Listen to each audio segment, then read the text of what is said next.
Welcome to Back of the Rack, a video game podcast about hats long neglected and not respected. Hats that everyone's heard of and hated, or no one's heard of and loved. We play the hats in between the essentials and the unwanteds, but mostly we wear what we want on this podcast. I'm Sandy, here with Bendez, and our special guest, Sean Seanson, day one, number one fan, numero uno, PS1 extraordinaire, all the way from across the pond. He is here. Was finally doing it. Shit, that was flawless. That was perfect. That was perfect. That was so good. So you can watch us on YouTube, which we consider to be the optimal way to experience our content, or listen to us in podcast form, wherever podcasts are available. Make sure to like and comment on our videos and leave good reviews for podcast feeds. It helps us and is the fuel that keeps us going. We hope everyone watching and listening is doing great, and we thank you for joining us today. I'm Bendez again, and this is Sandy, who already introduced everybody and fucked everything up. Just kidding. You did great. You did great. Man, that was fantastic. Truthfully, that was great. So how we all doing? First, Sean, how you doing, man? I'm doing good, guys. First off, thanks so much for having me on. This is the first podcast I've ever done, which, you know, considering my status as a mediocre white man, is actually quite surprising. I feel like that's our whole grift, you know. Look, I've been a long time watcher since you guys started. You started out with Bladestorm, and I was like, holy shit, no one talks about Bladestorm. And I mean, that's really the whole gimmick of the podcast, right? Yeah. You know, games that ain't nobody else talking about. Exactly. So that was my jam. I was into that immediately. So thank you so much for having me on. I was waiting for you guys to talk about a PS1 game so I could sneak in here at some point. We've had you in mind for a while. Like we haven't done a PS1 game, but I think every time me and Sonny talked about it and Sonny brought it up, he's like, yeah, we got to have Sean on here if we talk about we cannot PS1 play game. PlayStation 1 without having Sean. I'm always happy to talk about PS1 games, as you may know. as you may, it's kind of my brand. So yeah, and look, the opportunity arose, and finally, it is time. So, describe to everybody sort of what your content on YouTube is, and if you do anything, like where you live, and just a little bit about you. Cool. So I make YouTube videos about video games. Is my kind of how I advertise my channel. That wasn't really the intention. I was like really bored during the pandemic. And I love, the only thing I love more than playing video games is watching videos about video games. So I love learning about games. I love hearing people talk about games. I can't get enough of that shit. And I especially love when people talk about shit I haven't heard of before. Because I'm always like, wow, something I don't know. I feel like I've been watching YouTube for way too long. So I feel like at this point I kind of know everything. But then when I find something that I don't know, I'm like, holy shit, I'm into this, you know? So I was watching it one day and I thought, you know what? In spite of the PS1 or these kind of consoles being super popular, there's people not talking about a lot of stuff.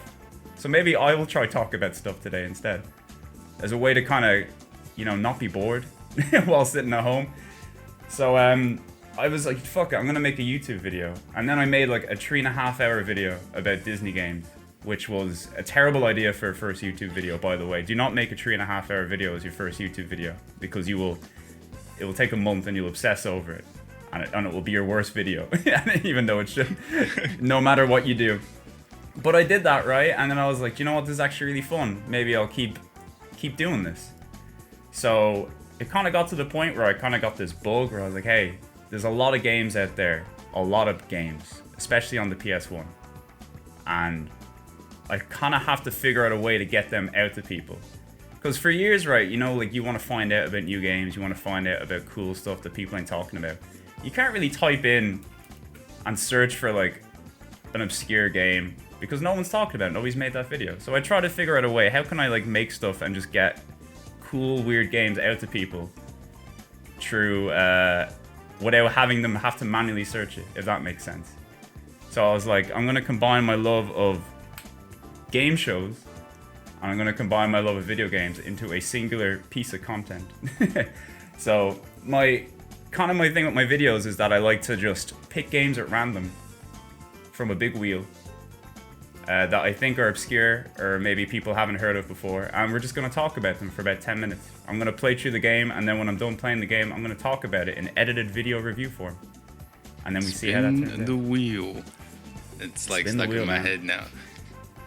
Wheel of Fortune. We have like a game show back in Ireland called it's not called Wheel of Fortune. Winning Streak. Oh, Wheel of Fortune. That's everywhere. Yeah, we have something called Winning Streak. So we're heavily involved with the wheel-based minutia over in Ireland. So I was like, shit, I'm just gonna steal that idea and I'm gonna spin a wheel and then we're gonna play whatever games come out of it. And that's kind of been my brand for the past while. Spin the weird wheel of strange PS1 games and then just play literally anything and anything. And in a way, right, that's a lot of fun for me because I get to discover a lot of new games and I get to play through stuff, or I have like a reason to do it. And then at the same time, people can tune in and find out about some weird stuff and you don't know what it's going to be until you watch it. That is the main premise as well with us when it comes to this podcast. Like at first we started as being like this is a hidden gem. But then we both realized, had like a epiphany one time. We were like, we're not really covering hidden gems. Because a lot of these games like that we cover, we were like, well, you kind of know them, but you don't really know them. And we always wanted it. It's like how you saying, it's like a video game book club kind of sort of, where you're just like, I'm just going to play this game. I'm going to have a little bit of fun. And then I'll talk about it to everybody else. Let them make up their own minds. Like your latest video with Johnny Bazooki. Oh, Johnny Bazooka Tone, yeah. Yeah, I was like, this is a me game, a platformer, music-based, fuck the government as game. Like, yeah. You shoot people with your sax. Like, that's so cool. You shoot people with your like guitar that you play while you search out your other guitar and rescue like the gods of soul and jazz and stuff. Like, that's so cool. It is a cool ass game. And this is the thing, right? When I like play a game on the channel, I like to give my thoughts about it, but I never want people to think that like what I say is law when it comes to a game. I kind of just want to show people the game, give some thoughts about it, and then let people go, hey, that looks cool. Maybe I want to play it, you know? Because even if I play like Johnny Bazooki, as we call it, right? That is like, I wouldn't say that's a very good game, but I think it's a very interesting game. And, you know, I would like to watch a video about Johnny Bazooka Tone. Even if it's not a game that I think I would like to play very much, I would like to know about it and see it and have it in my mind, which is kind of the way things go. So that's really what it's all about. It's just getting weird games out there to people. Doesn't mean they're always going to be stuff that's worth playing, but it's very rare that a game from that time period isn't at the very least really interesting or strange or has something about it that's just kind of like cool, I guess you could say. So yeah, I mean, I think you'd be, since you've seen a lot of our episodes, or I mean, if not all of them, you'd be one to know how we tried to like. I feel like in every episode we were trying to define what back of the rack was, and it's because it's a very subjective sort of like premise that we have, where it's like these games are emotional to us, like, you know, playing Chorokyu or playing Batman or Final Fantasy 12, which we had no real connection to, but we talked about like our experience growing up with that. So it is always a kind of hard for us to pick a game because like we sort of intuitively know like, okay, this is back of the rack or it's not, and it's hard like for us to define, like, you know, I mean, Sandy will be like, oh, this or that, you know, and I'm like, is that back of the rack though, or is that just like a game that's a hidden gem, or, you know? So we try to touch on games that like aren't like, oh, this is a game that no one knew but it's super great, or yeah, I don't. Yeah. We explain. The thing is though, like I kind of get the vibe, even with the games that you pick, right? Because like your first one was like Bladestorm, right? And Bladestorm is like, it's a game from a pretty big developer and a pretty big publisher, but it's like, but it's such like an outlier in like the whole, you know, Warriors kind of. Like there's so many Warriors games. Who the hell, you know, is like, oh, Bladestorm? That's the one we're gonna talk about. That's such a strange one, and like it even got like a remaster. And it's so like a re-release, and it's so strange. And then like Second Sight as well, which was like I think the follow-up to that one. Like I love, like that was like Free Radical, right? Like Time Splitters is like one of my favorite series of games ever. And then they just had this other strange psychic based one that looks exactly like Time Splitters. that's really good, but like, who the fuck is talking about Second Sight? That's a great game. It's funny because if you search for content around the games that we cover, there's very little content around it. Fear Effect is one. Fear Effect and Final Fantasy 12 are the two where I've been able to go to YouTube and find videos like that people have done thoroughly on these games. Yeah. Aside from just like a review, right? But Yeah, like an actual discussion, like, because we're not doing reviews, and that's the main thing. Like, me and Sonny don't want to review a game. We want to give our opinion about it, discuss it at length, talk about maybe its impact or lack thereof, and any context around, So it's just really like, a book club in that sense. But to throw this back on course, Sandy, how are you? What have you been playing? I've missed your face. Aww, what's going on? So cute. We like recorded like 2 weeks ago. I don't know what's going on, man. Like, I started, like, Cyberpunk came out, so I started playing that. I got super into Yu-Gi-Oh. Fell into that hole. Man, me too. Man. That's a deep pit. Yu-Gi-Oh is, man.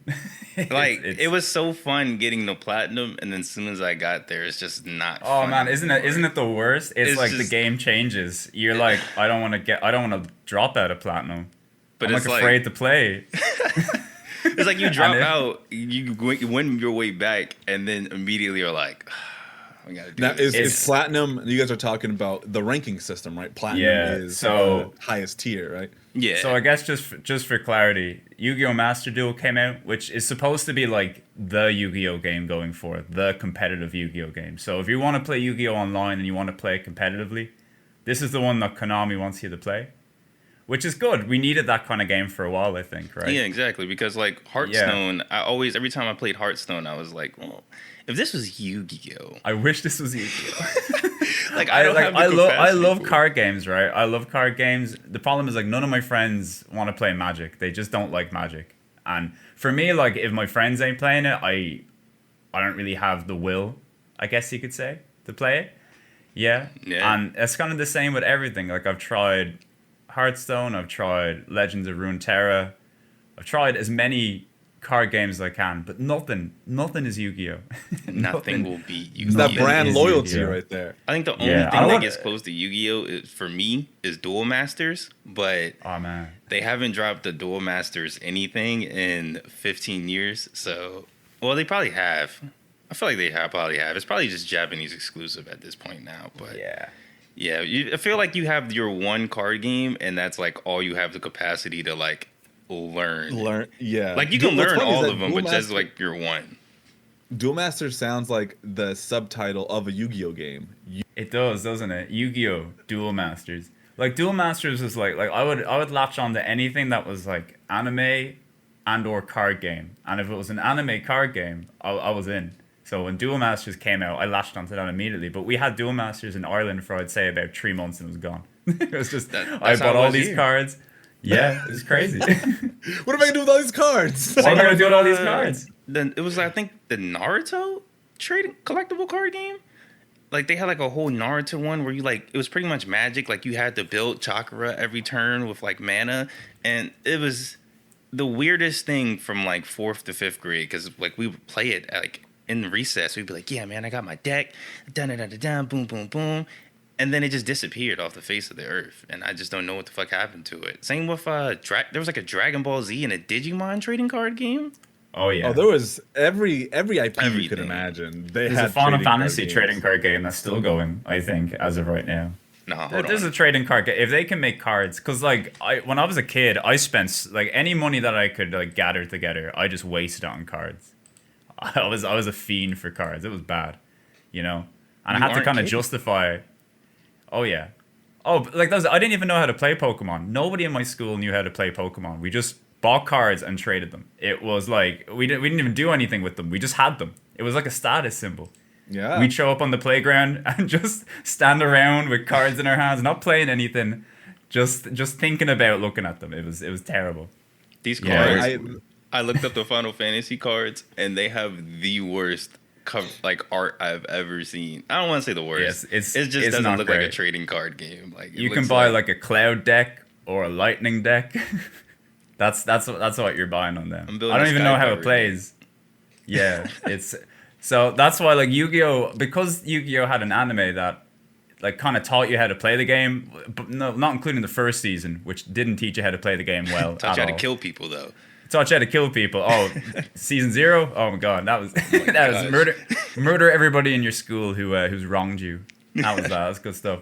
Once Battle City came out, and I was like, okay, I understand how to play this game now. Then I got real into it. I actually have the movie on DVD, the Yu-Gi-Oh movie. It's and, good. I'm like, I don't actually know what's happening, but this feels right. This feels like a good movie. There's like a Yu-Gi-Oh's few great series, Yu-Gi-Oh movies.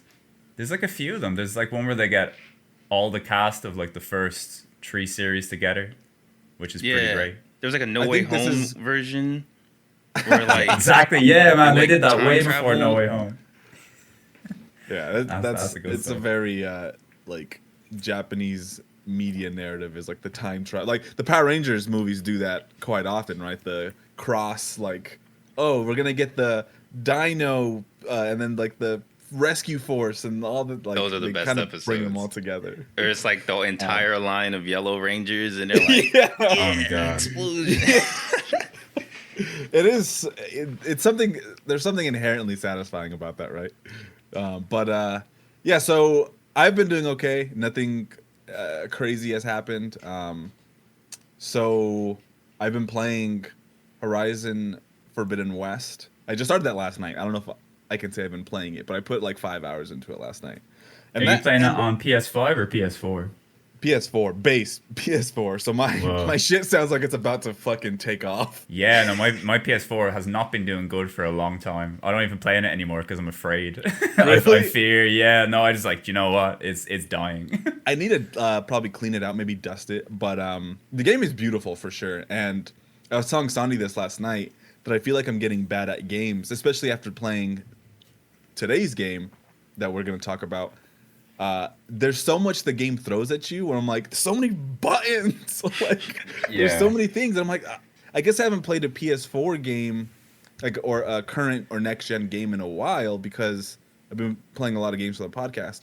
But yeah, I just feel like slow. I'm like, I'm not picking this. Like, wait, what? How do I gotta craft now? move I the gotta like trackpad. hold down. And there's a lot of things. I don't know if you guys feel the same. Like when you're jumping between older games or newer games, you're like, holy shit, wait, this is a lot.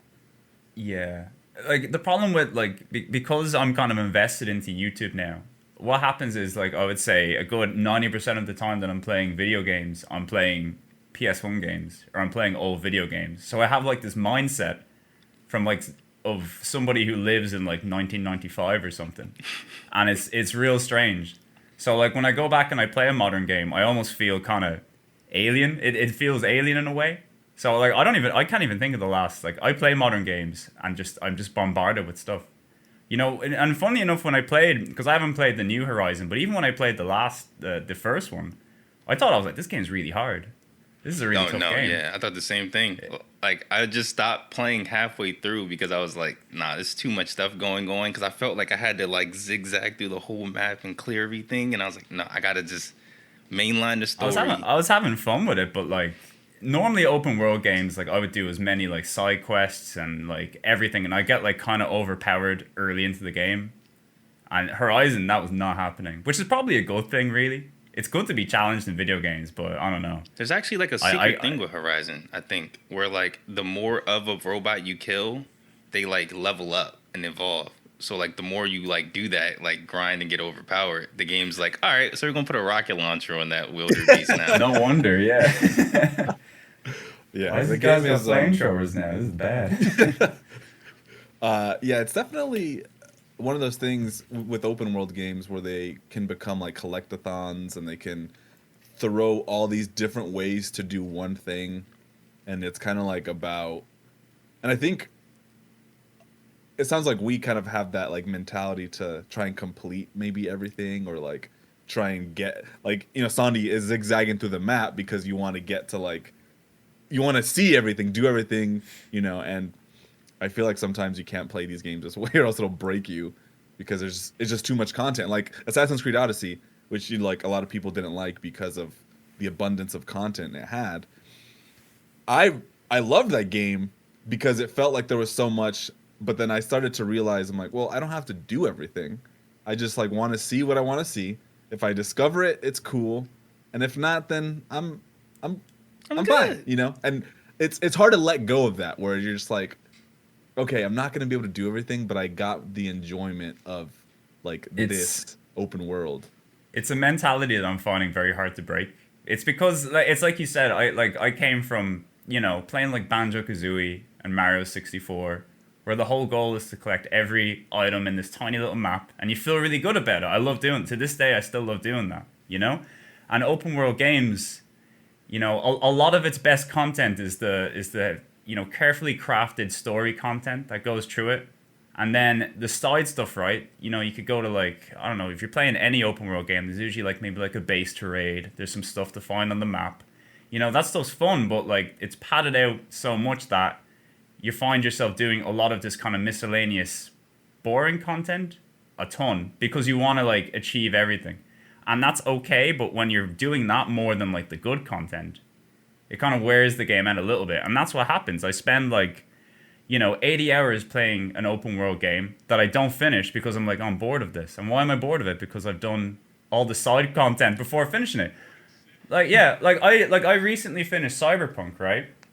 Which I thought was really good. I had a really great time with that game. But for some reason in my head, I was like, I'm going to do every single side quest, every single mission in this game. And it is not worth it. It is not worth doing. Thank you for telling me that, because that's what I was doing like, before the podcast. Here's the thing. There are good missions, right? Everything that's like a normal mission's good. But there's these things like police scanner hustles, which is just like random guys dotted around the map and you kill them. There's loads of them and they are not worth doing at all. Missions, cool. Side missions, cool. The police scanners, all that stuff. Don't do it. I got an achievement on like Steam for doing it, and I was like, I'm gonna do it. I'm gonna see if something happens. Maybe I'll get a cool car. Maybe I'll get a cool bike. I did not.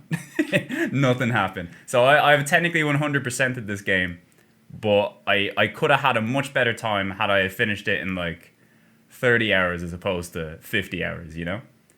But it's a good game, but it's just, that's the mentality I gotta break. I gotta get out of doing that. No, yeah, that's exactly like we're trying to complete everything, especially with older games where they couldn't do as much. And actually, I was playing Forbidden West in front of my girlfriend, and I was telling her, like, games are so detailed now where it's kind of hard, at least this game, and maybe it's just me. I'm a very visual person, and I'm just like, maybe, like, I can't tell exactly what I can and can't interact with anymore because everything looks so good. Yeah. You know what I mean? That's how Cyberpunk is too, where you can walk up to a wall and it'll actually like let you touch on the touch screen, and I'm like, whoa, this is necessary? Do I have to do this? Does this activate some hidden feature? Like I have like OCD where I'm like, I got to keep interacting with everything, every little thing I can pick up. I got to pick it up because I don't know if I'm gonna need it later. It's an older generation mentality where like you could kind of tell like, okay, I can go down that path. But that path clearly, like, it's not as detailed. I'm definitely not going down there. Or, you know, like, everything that was important was, you know, like, I guess highlighted in some way. And in Horizon, everything looks gorgeous. And I'm like, even a side quest tower looks like that would be where the main quest would be. But it's just like, you know, so it's kind of like overwhelming, overstimulating, where it's like, okay, I need to back up. Here's shit. But anyways, so I guess we can just jump into what we're the topic of the game of the podcast, which is Fear Effect. Cue trailers.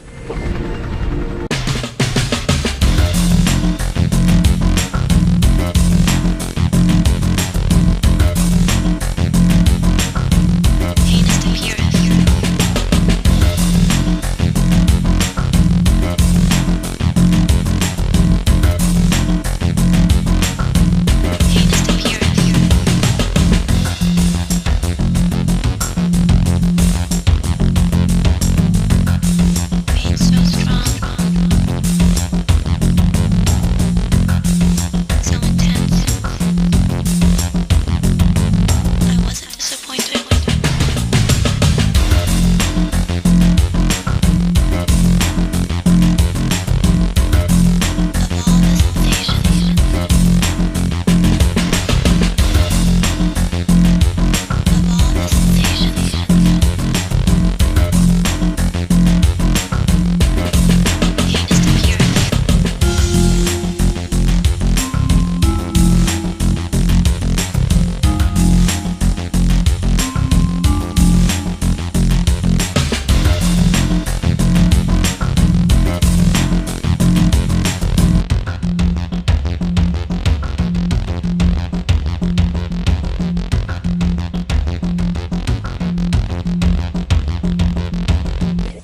Now we'll just go over how we felt, maybe like an overview of what you thought about the game. So, Sean, you can go first since you're the guest. Cool. So Fear Effect. Fear Effect's like one of those games that I came across years ago. I don't know like how popular it was over in the States, but like, you know, I'd be in school and people would be like, yo, Fear Effect, that's a cool game. People would talk about it, and people still talk about it to me to this day. Even though it's not like super popular in the general sense, people remember Fear Effect, right? But yeah, I would have been about, let me see, it came out in like the year 2000, right? So I would have been about 9 years old. And keep in mind, right, people did not care about age ratings for games. Like all the kids we were playing Grand Theft Auto, we were playing Resident Evil. That was just the games. Like the more violent and the more gory the game is, people are into it, right? And Fear Effect, I thought Fear Effect was like a scary game, I guess you could say. Maybe the name gives it away. Yeah. I thought it was a scary game. I didn't like scary games. So I was a scaredy cat. So if the game looked scaredy, I didn't want to play it. But like guys would talk about it and be like, yo, this game's really cool. And for years I was like, okay, no interest in it, right? Couldn't care less about it.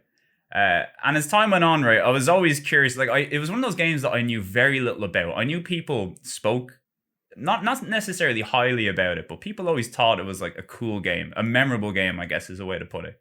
So I was like, you know what? One day I'm gonna try this game eventually.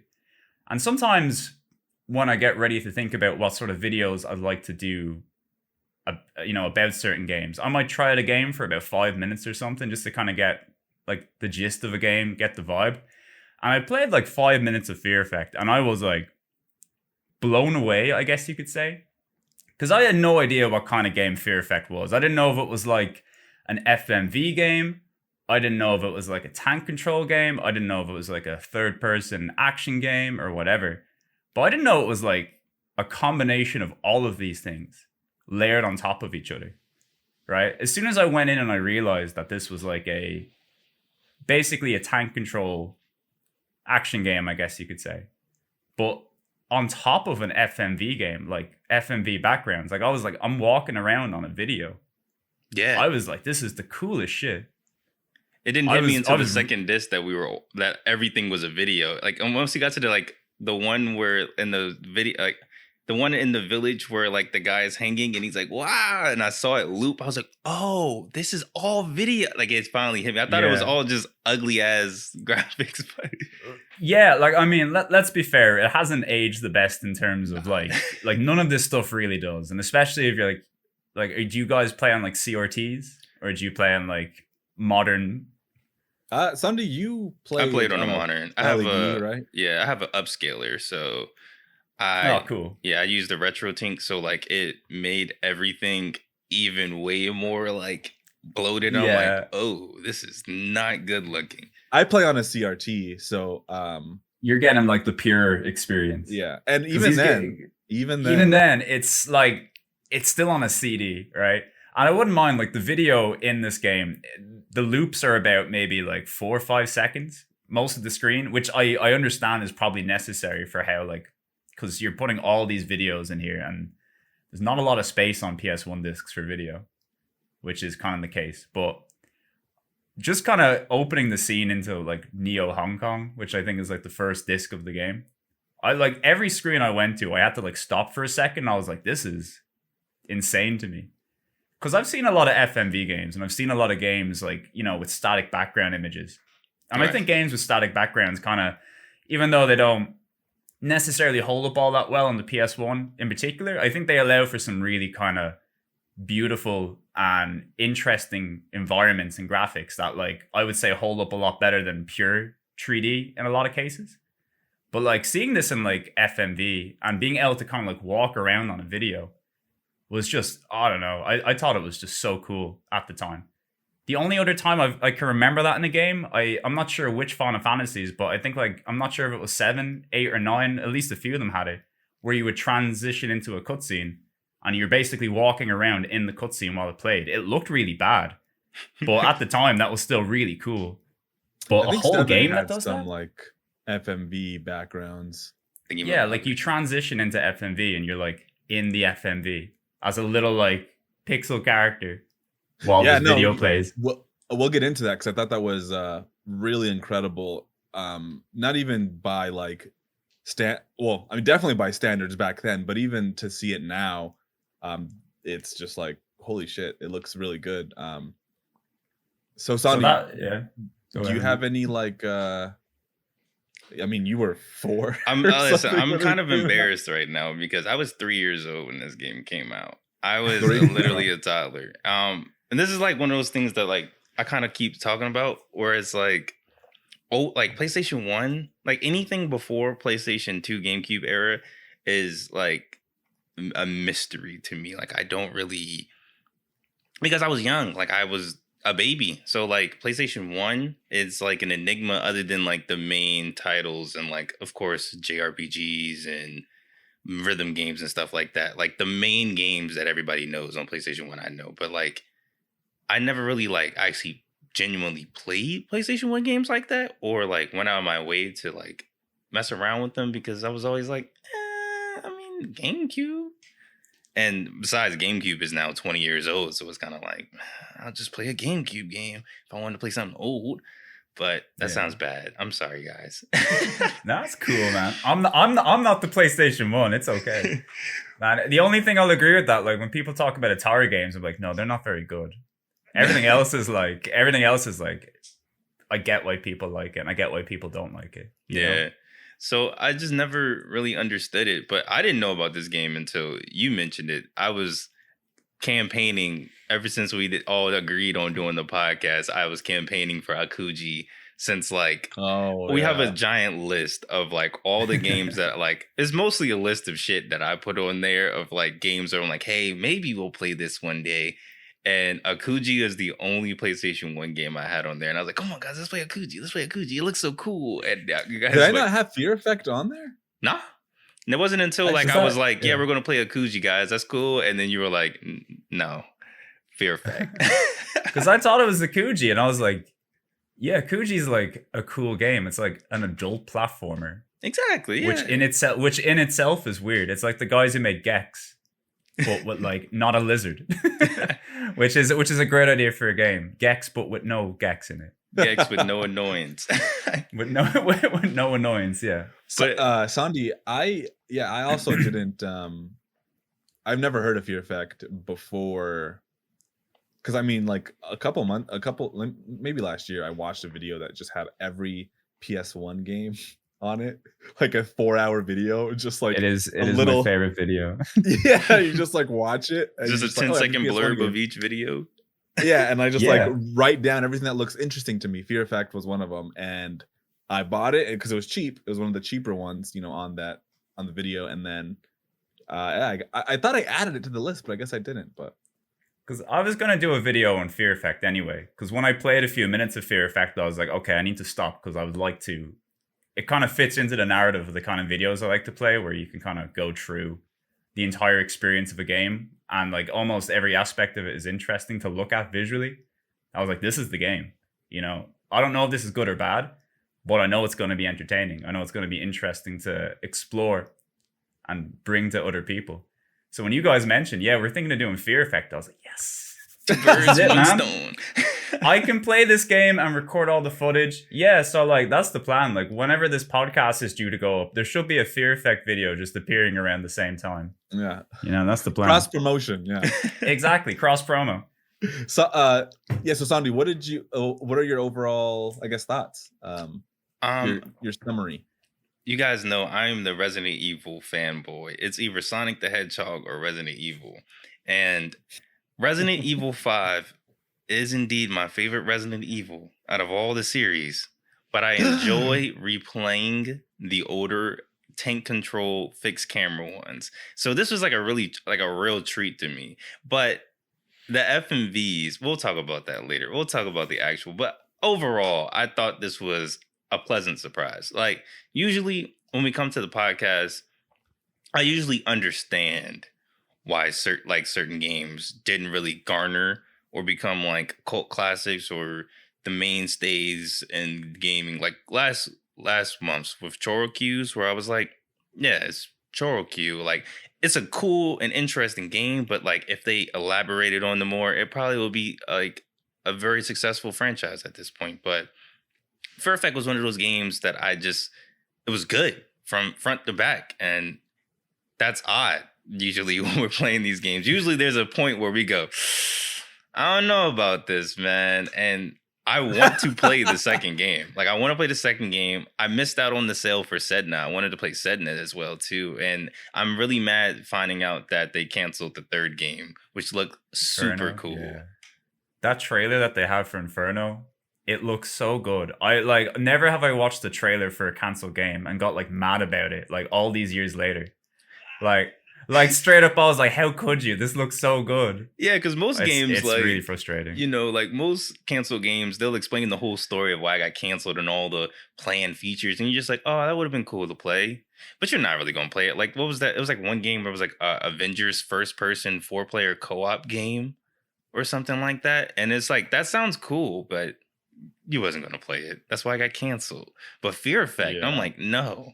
We needed this game, especially after these endings. We needed this game. They had a lot of that stuff done. Like, they had a lot of that game done. And Eidos, like, I don't know, from what I gather, like, Eidos were like, yeah, we're restructuring the company, so we're just not going to make this anymore. And then they, like, shopped it around to other publishers, and nobody bought in on it. So it was just done.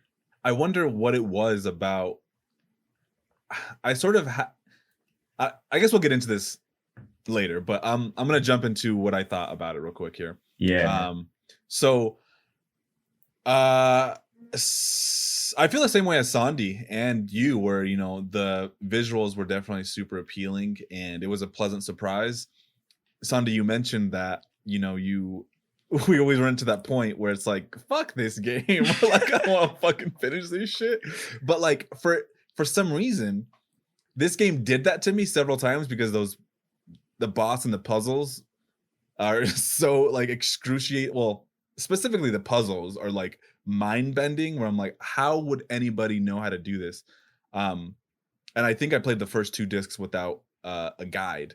So like, I was just like, what, you know?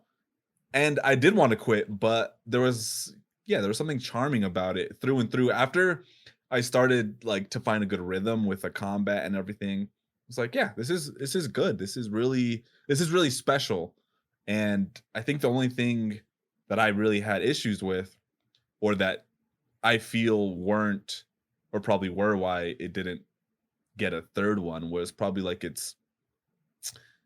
there's a couple of things that feel dated about it, and I don't think they knew how to update that for maybe a modern back then, you know, for like the modern consoles of like the PS2, like maybe the characters weren't as compelling to many people. Like, you know, these characters aren't really grabbing people, or they've been bastardized or perverted with like the second game, which seems to have like taken them into like a sexual direction, and they didn't want to like have to manage that or scale it back, and then people be upset. So it seems like there could have been a lot of like tightrope walking on how to manage that, and a lot of publishers were like, nah, we're not gonna pick this up. But I don't know, those are my thoughts on it.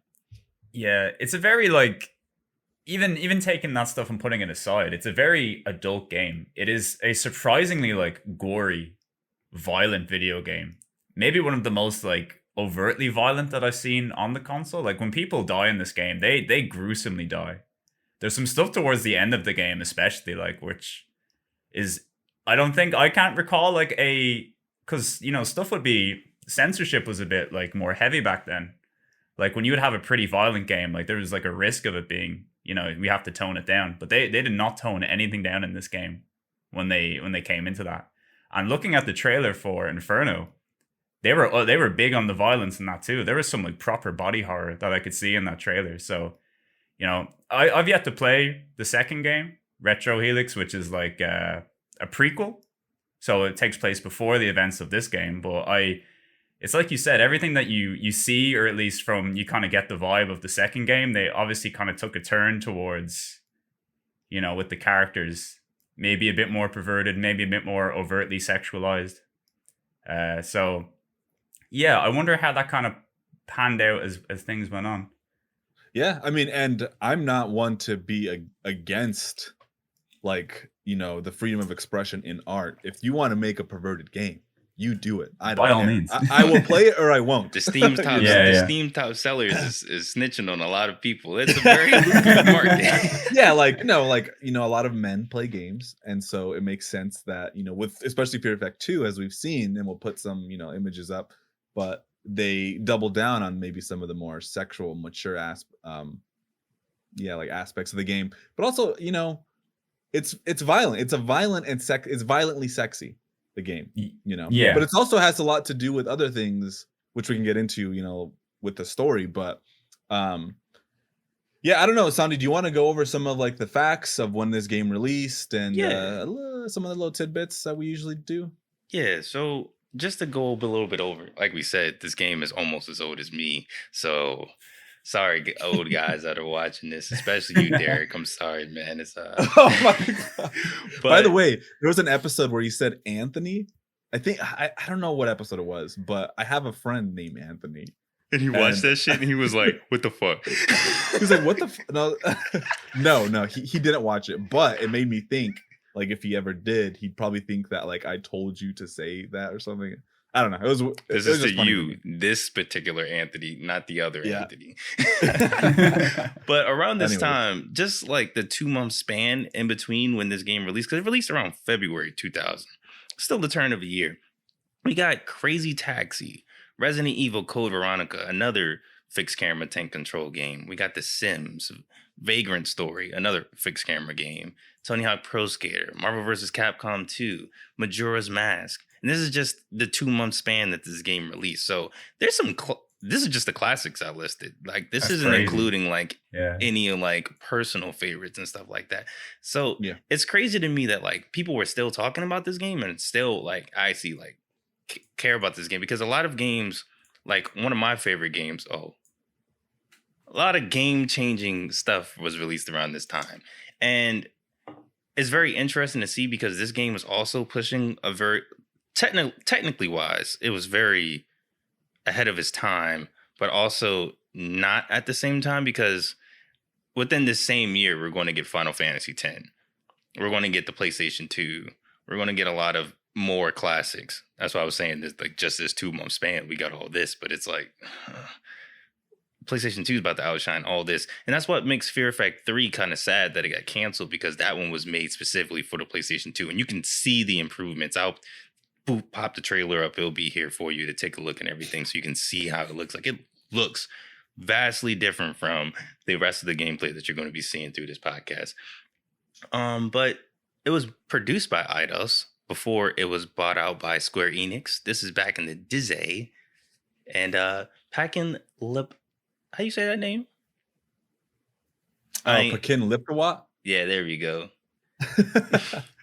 He was the art director for Fear Effect and its sequel, and all the backgrounds were made by him.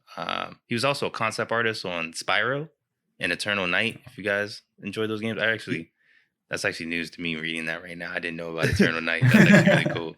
But you can tell. Interestingly, his art is very nice.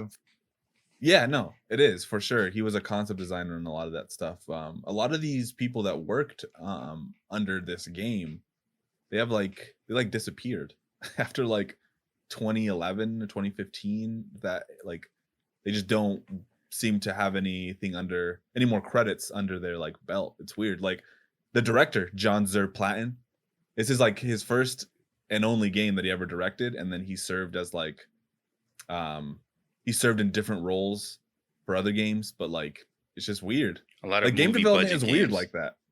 Like game development is like the thing about game development is that people get into it and a lot of people get out of it very quickly. It's like a tough industry to be in, from what I gather, from what a lot of people talk about. A lot of people move to like more higher paying, more stable roles, and as we can see, even with this, like a lot of people pour their hearts into creating these things, and sometimes it just doesn't work out. Sometimes you make games and they don't make a lot of money. Sometimes you put a lot of work into a game and it just stops, doesn't even get made. So I don't know, maybe they had some bad experiences doing that, or maybe they moved on, because I get the feeling that people who worked on this game could like, because CGI was really taken off like in movies at the time, right around this point. I feel like they could have probably moved into something like that for sure. Most likely, or probably moved into like a more technological field where they're like, I'm just going to do just assets for Or somebody. programming, yeah. Yeah. Yeah, because I think was it Sanda, you were saying Square Enix bought Eidos Yeah, so Interactive? technically Square Enix owns the rights to this. Well, no. Yes. Yeah, technically. I think, Yeah. is that the case? Is that they own the rights to Fear Effect, but they just don't do anything with I it? believe so. I believe Square are the guys who announced the like they published Sedna, I believe. So I believe, yeah, so they still own the rights to it. So I actually think they published Sedna, and they also announced the potential remake or remaster of Fear Effect. So this is all Square. It's not Square who are making it, but they still kind of gave the go ahead and the green light for all this. Yeah. Which kind of makes me sad because I know for a fact we're definitely not going to get that Fear Effect reimagined or another cool Fear Effect game. Like, Sedna should have just been like a Fear Effect game not starring Mi Young or Glass, just been like its own separate spinoff just to test the waters. And then they dropped the But instead, we get a top-down isometric squad action game. Yeah, that was a bit weird. I've not played, like, it would be nice to obviously revisit those characters, but like general consensus, because I have Sedna, it's sitting on my Switch. It was like €1 in a sale on the Switch one day, which I think is how most people probably got this game. It's very cheap. And I was like, cool, I might check it out someday. But general consensus is just, it's so different than what Fear Effect was. And people don't like different. Yeah. You know, like, at all. This is very different. Yeah, no, we've talked about that in previous podcasts, especially with Bladestorm, where it's like when a company establishes themselves as doing something successfully or efficiently or just well in general, and they switch course to something entirely different, people don't receive it well. And that goes especially the same with the game Final Fantasy 12, which we covered. And people expected a certain thing from Final Fantasy games and the IP, and they tried something new, which makes sense because artistic people love to do new shit. Change. Yeah, that's just how they are, or we are, I guess, because we're somewhat artistic in content creation. So with Fear Effect Sedna, it just looks like it looks half-assed for some reason. Just looking at the trailer, I was like, oh, I don't know if you guys didn't get the budget, or just like maybe you didn't have enough money to realize this fully, but it doesn't really seem like too great. Yeah, especially when like Fear Effect as a franchise is so, I suppose, latched to the idea of, this, I'm not going to say beautiful, but like it's so visually striking as a game, as an idea, because I would say a lot of what makes Fear Effect special isn't necessarily the gameplay, but just how that gameplay is adapted within the world and the visuals within it. So, like, I'm not going to say Fear Effect is, going to win any awards for gameplay, but like, it's one of those games that I can't take my eyes off. And even the most simple things are really just interesting in that game because of how cool it is and how good it looks. So when you get a game like Sedna, where you kind of strip all of that away, and you kind of, at that point, then it has to be kind of, its gameplay has to kind of make up for that, which just apparently does not. So... And to bring it sort of back to what I was talking about when, they were shopping around, or I'm sorry, you were talking about this when they were shopping the third one around and no one was, no one wanted to bite.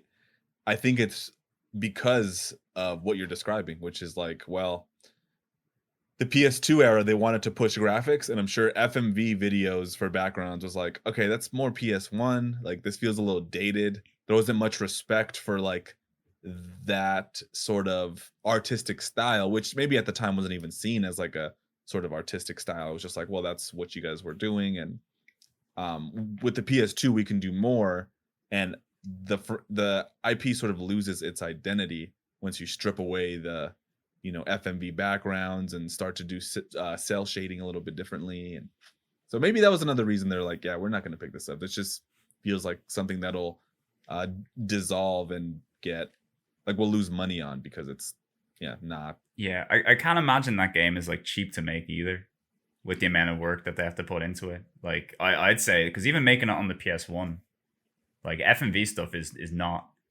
easy to do or cheap to do. And considering how well they managed to make the game work within like the characters, like scaling within the backgrounds and stuff. Because the entire time I was playing it, I was like, man, they've obviously put so much work into making this like not janky. Because it could so easily be a mess. Yeah, and there's certain times where you can see like if you clip it the right way, you're like, okay, I'm walking over top of the fridge when I'm supposed to be walking into the door. But yeah, and I'm amazed how little that happens. Like it does happen, but even when it does, it fixes itself pretty quickly. Yeah, you know, it was not the work of amateurs. I'll tell you that. You know. So I imagine like usually when people move to a bigger console, it's like a grander scale. They have more ideas. And as well as that, budgets get significantly higher.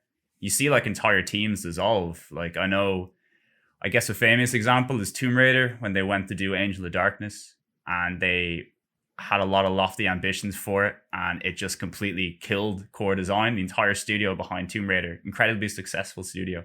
One mistake. Dead. That's another Eidos game, by the way. So actually, that could factor into it. Maybe Eidos were like, we lost so much money on Tomb Raider. I think that's actually in the cover. Yeah, it's just like, hey guys, by the way, Tomb Raider, and it's also 4 disc long.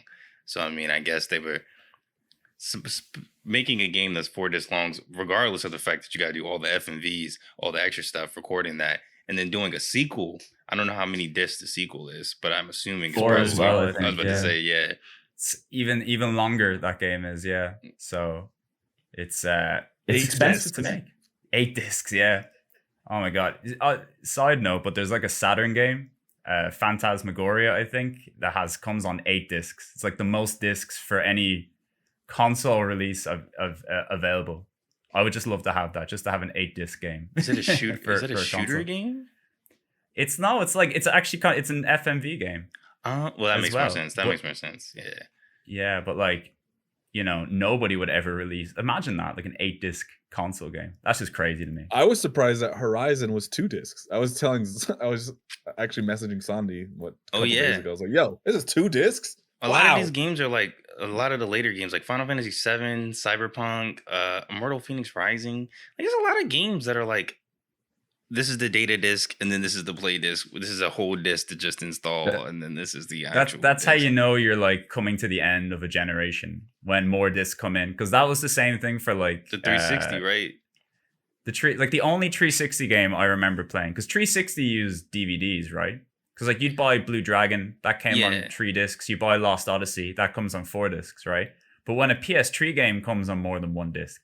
That's when then you know shit. Then you know shit's getting real. That was like when I bought Red Dead and that had 2 discs in it. I was like, oh, it's happening. We're coming to the end. It's changing. Yeah, because I think Grand Theft Auto have 2 discs on PS3. I want to say Grand Theft Auto 5 had 2 discs. No, it didn't. Yeah, I don't think it did. I'm not sure, but like they made Grand Theft Auto 5 look better on the PS4. Like it did, like Grand Theft Auto 5. If you go back and play it on the PS3, it does not run very good at all. I remember that vividly. Like, nothing runs well on there. Yeah. Except for Bayonetta. That's mean, because that's like one of my favorite consoles because of nostalgia. But just play Ridge Racer 7. That runs great. The first game to come out for it, that runs well. That's like one of the PS3 has so much like notorious like screen tearing and like bad frame rates. I'll never forget like Oblivion came out. Like the port of Oblivion is like awful. That was because that was the first time where like, because the expectation was that the PS3 was going to be a lot better than the 360, and it just was not for a very long time. In most cases, the games on PS3 were worse just because of how difficult the architecture was for developing games on it. Yeah, it was like the Saturn of Sony consoles. Yeah. Which is, I don't know if it's one of those things that's hard to foresee, right, when you're making a console. Cell processing, man. Where it's like, this is a great idea. Yeah, you could do so much with it. And then, you know, you get it into the hands of developers like, yo, this is kind of difficult to. That's why they got like, because they did the same thing with the PS2, but like the PS2 was so, like, you couldn't fail with that. People had to just adapt to that, you know? The 360 made it a bit different where people kind of had a bit more flexibility and they're like, oh, it's actually easier to make games on this. Microsoft work with developers. They have that in mind. You know, they're software people. So I think I know what they did that with the PS4. They got Mark Cerny in. who did a lot of work early on with the PlayStation 1. So they had someone who was like a guy who makes games involved with the creation of the development tools and everything around it, which made it a lot better for people. And Mark Cerny's on a whole like different intellect, like Steve Jobs.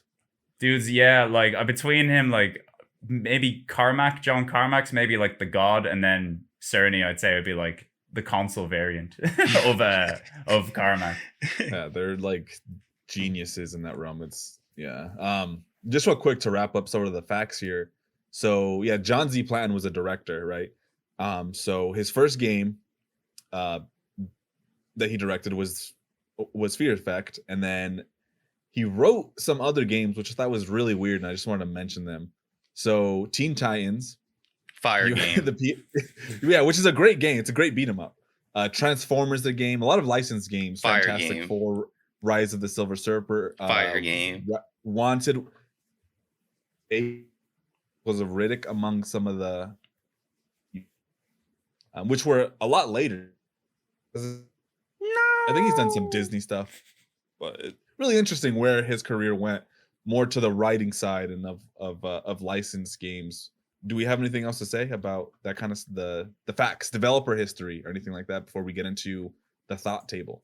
Nah. I was amazed to find out, because I usually like to play games before I do a bit of research into them, because I don't like to kind of have, I suppose, any sort of preconceived notions or ideas about developers or like their history.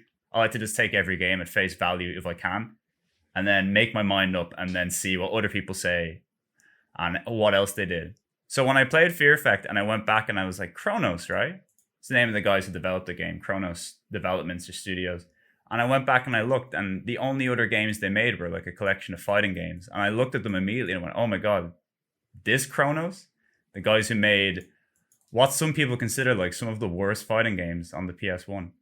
There's like, it's quite strange, because I knew for a long time, right? I played, there's a game called Cardinal Sin, which is like a medieval fighting game. It's almost like Power Stone, where you can run around like freely.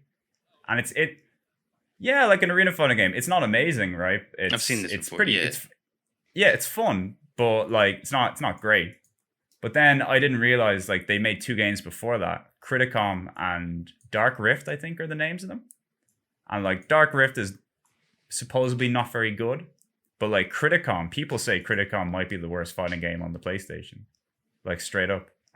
So they came from a fighting game background if they developed like these, which I think PS1 has a lot of like fighting games, right? It has the greatest fighting game, Street Fighter 3. Does it? We don't got Street Fighter 3 on the PlayStation, man. That's what I was about to say. No, that was Dreamcast. I'm stupid. Dreamcast, yeah. That's why Dreamcast is like the fighting game go, because Capcom were like, we're going to make everything for this. Dreamcast gets everything. Yeah, because PlayStation 1 got all the 3D stuff. Like, it got like MK4. That was on 64 and PS1. Yeah. Like, PS1 was like the dawn. Like, because Saturn kind of pushed into 3D, right? Where you got Virtua Fighter. And at the time, like, the dawn of 3D fighting, Virtua Fighter was everything. Until I think Tekken came out and people realized, no, Tekken is in fact everything. And like... The Dead or Alive spawned from Virtua Fighter, right?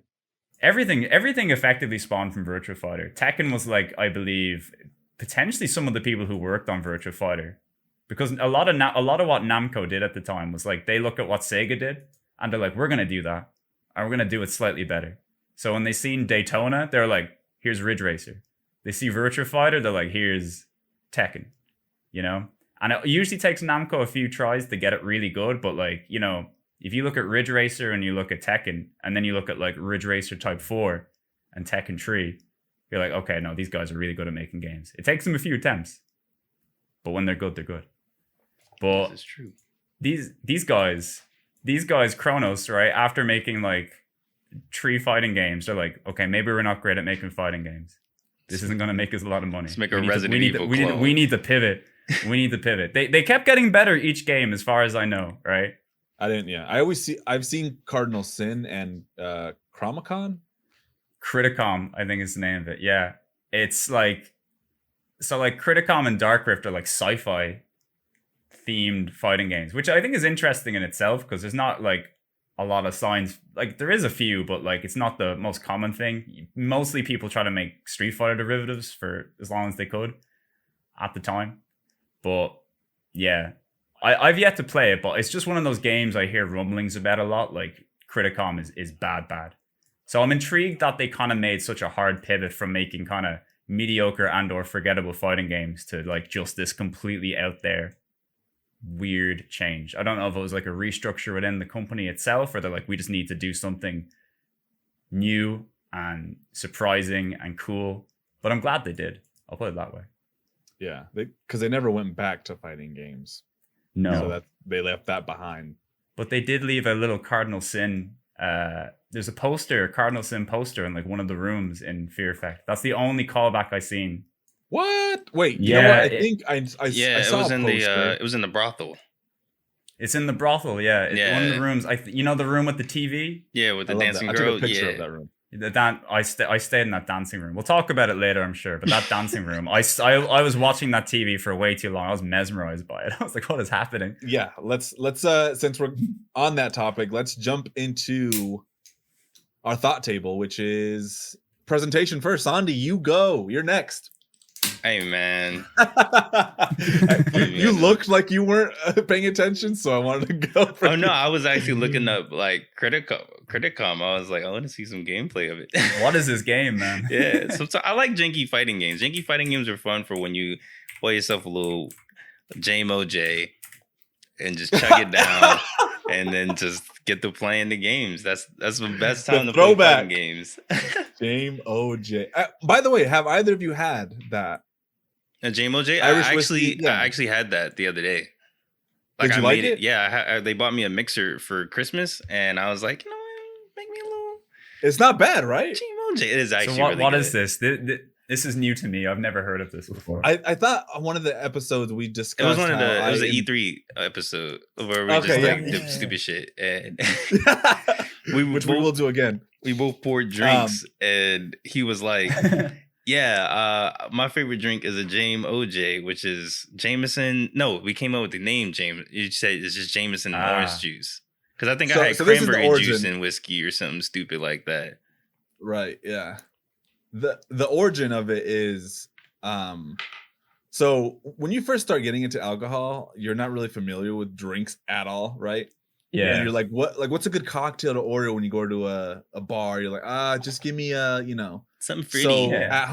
So I decided, being the type of person I'm like, okay, I want to be prepared. I'm gonna just maybe buy, some of the more common spirits, bring them home and mix them with things and kind of make my own thing. So, there's a screwdriver, which is vodka and orange juice. I decided Irish whiskey, man. Which is, Jameson and orange juice. And I was like, hey, I think this is good. I don't know what's good or not. But honestly, like, if it tastes good to you, that's really all that matters, Like, there are some drinks that are like, well-known combinations. And I'm like, this is not good. I just realized you just said Irish whiskey to the Irishman.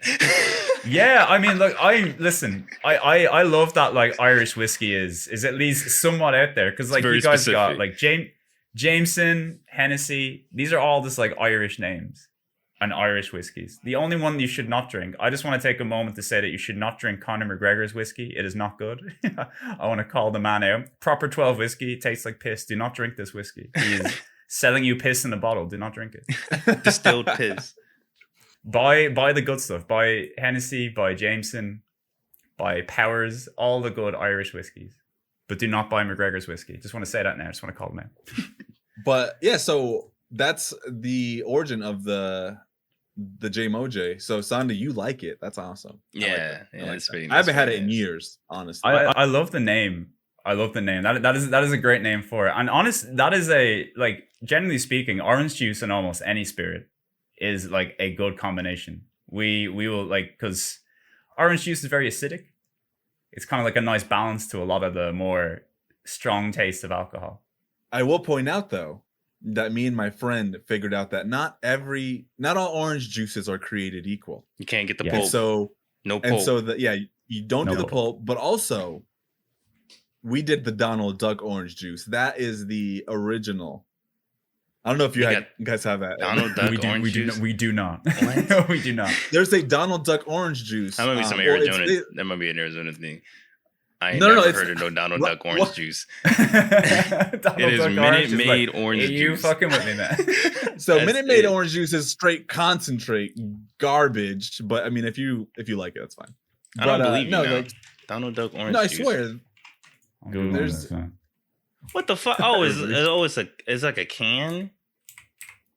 It should be a carton, but I think it might come in. I ain't never seen this shit. Disney does not sponsor this. What are you talking about? This is not no damn. Oh wow, look at this shit. Wow. I ain't never seen this in my Plus life. calcium, no pulp.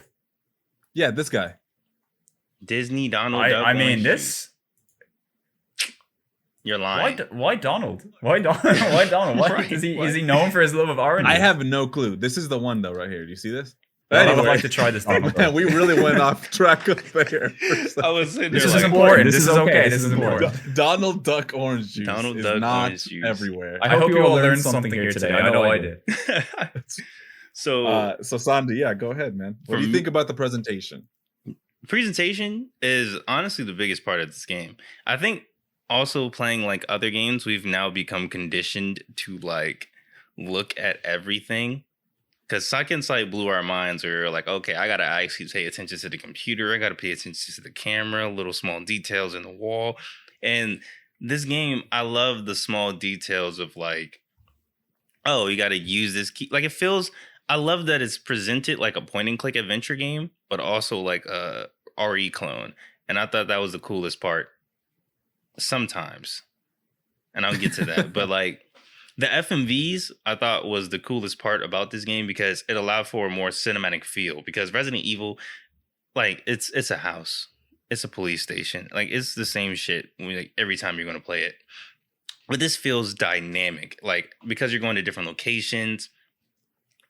Because of spoilers, which we'll talk about later, like there's a lot of crazy things that you'll see that it always makes it feel fresh, and the FMVs make the environment feel more lively than it is, because especially early PlayStation 1, PlayStation 2, a lot of the games on there, they're kind of just like static background, you know, here's tree, here's dirt path, do what you got to do. But the fact that you can walk down a corridor and the camera's panning out so you can see the two guys, so you can shoot them with your two pistols, that's cool to me. I really like enjoyed that. The delivery of the story and the way that it's conjoined, how there's different characters and stuff like that. I thought the way that they swap between the characters is very snappy. Like it wasn't smooth as it could have been. I felt like a lot of the times, especially on disc 2, where you would just do something and then they would just stop and just cut straight to another person without any context of really why we're cutting to this other person, other than the fact to just be like, okay, now we're going to let you play as him while this is going on in this situation. Like it was abrupt. Yeah, it was very. I would abrupt. agree. Yeah, But at times, yeah, disc 2. Yeah, the UI is. I can't fault it, but I can fault it. Like I can't fault it. Like if I didn't know that this came out in 2000, like.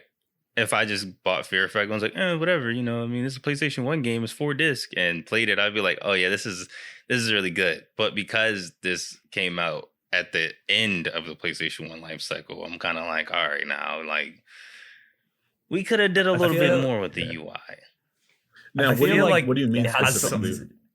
I feel like it has something to do with the FMV parts of it, because it's very strange, the idea. Like any FMV games I've played, they usually, like, there are some that just will not let you pause it.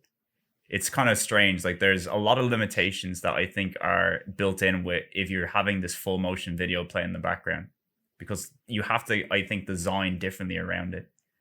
And I think that's where a lot of the UI elements kind of suffered in this game. I feel like the way they did the UI was specifically to cater to the way the FMV works. Like you can't just, because what I really wanted in this game was I wanted to be able to pause and like access an inventory. Right, exactly. Which is just something that you can't do in this game.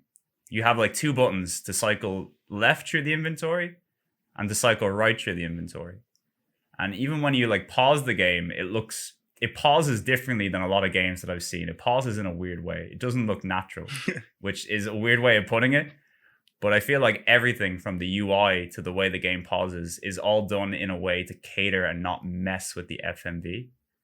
So Yeah, because I guess it's they like would have had to make an FMV for you opening up your inventory, and then for each in particular item, if you like examine it or something like that. Because there's a lot of items. Sometimes I was like, what is this? What does this go to? What is it? But I feel like Resident Evil, they will like explain it to you because you'll examine it and be like, this key looks like a heart, and then you remember, oh, the heart shaped door. Okay, I'm gonna run to the heart shaped door and put the key in there for you.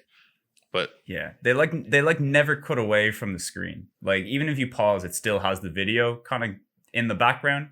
It like never cuts away. When you save, it's still there. There's nothing really that like takes away from it. It's all kind of playing at the same time in a way. It's strange. Oh, they have I want to say there's a design philosophy here, which is basically like make it as immersive as possible. You know, let's letterbox it. Let's make it a cinematic. And then let's sort of use this letterboxing, the black spaces.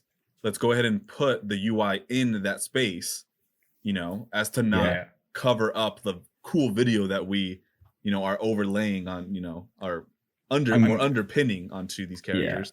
Yeah. And then let's not have them be able to go into an inventory. Let's always have them in the action as opposed to, you know, a Resident Evil or Silent Hill-esque, you know, pausing and then looking at all these different inventories. I feel like maybe they would have been able to pause it or to take you to an inventory screen, because you can pause the game and like you said, like it still kind of runs. But I think they made a deliberate choice to have like the like UI elements where they are and not be able to like get more information because they wanted you to be like in it. Like that was a sacrifice, essentially, right? For that creative vision was to have it as immersive as possible, but you don't know what any of these fucking inventory items do. So I don't know. Maybe they make the most out of it because it feels like a lot of it is, you know, it's a combination of combining an aesthetic choice with like limitations as well. Because as you mentioned, when you kind of have the, you know, the black bars in the top for the aspect ratio. That I feel is like a necessity because if they had the video playing in full screen, it's obviously going to take up way more space. And if it takes up way more space, it's less they can fit into a disc. You know, I feel like in spite of the fact that each disc is kind of maybe about like under an hour, we could say. Like there's less, like each disc takes less than an hour to get through. I would say that like each of those discs is filled to capacity almost, you know? And the fact that they could kind of narrow down the size of the video saves space, but at the same time, it also adds that cinematic element to it. And it also it also gives them space to incorporate UI elements that don't necessarily interfere with what you're seeing on the screen. So it's maybe not like, it's far from the best that I've seen in a game like that. There's ways that I would love to see it improved, but I feel like considering what they were doing, they did it quite well. I'm not mad at it. I'll put it that way. And it is impressive that there is failed like game over screens unique to like pretty much every situation in the game. If you fall off a cliff or if you mess up a puzzle, like everything has its own unique death animation if it has its own unique FMV for the situation. And I thought that was like really enjoyable. Like sometimes I would die and I wouldn't even be mad that I died and I got set back 15 minutes because I forgot to save. Because I'm like, well, I mean, he got shot up by the helicopter. That's cool. Yeah. It's something I love about FMV games. This is kind of like a thing for those games where if you have a full motion video game, they always make really interesting ways for you to die and fail. Like if you make a simple mistake, they're going to make it a grand thing. They're going to show like a big clip, maybe very violent. And they would like go out of their way to make these really cool things for just like the most insignificant thing happening all throughout the game. And I like that that's a kind of staple that they include here as well.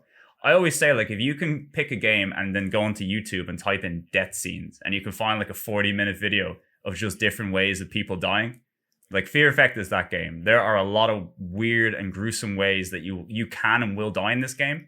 And I guarantee you there's probably about half of them I didn't see in my playthrough. Yeah, that I missed. And I love that. Yeah, I mean, I think it was the Tomb Raider reboot had these insane death scenes with Lara Croft where I was like, holy fuck. Like there's one like where she's, you know, falling down this she's like in some rapids going down the stream. I knew or the a exact river. one you were going to mention it, and that's And hilarious. she gets him. She And just it's gets just like, poor what girl. the fuck? Yeah. That game is just Lara Croft getting beat the fuck up. Like, even if she's not dying, she's just having a bad time. It's just a all bad the day. time. It really is. It really is.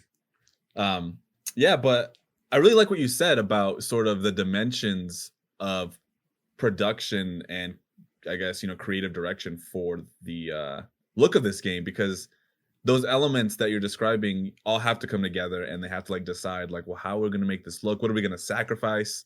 We really want to make all these unique death scenes, but at the cost of space, and at the cost of maybe other things unseen. It would be interesting to be like a fly on the wall in a board, meeting when they're talking about like, well, we really want to push this aspect of this game. Like, we really want to play it up. But if we do, we'll only be able to limit them to have like 4 weapons at any time and only be able to use square and circle to cycle through the like. There's a lot of give and take that we never get to see, but we experience the end result.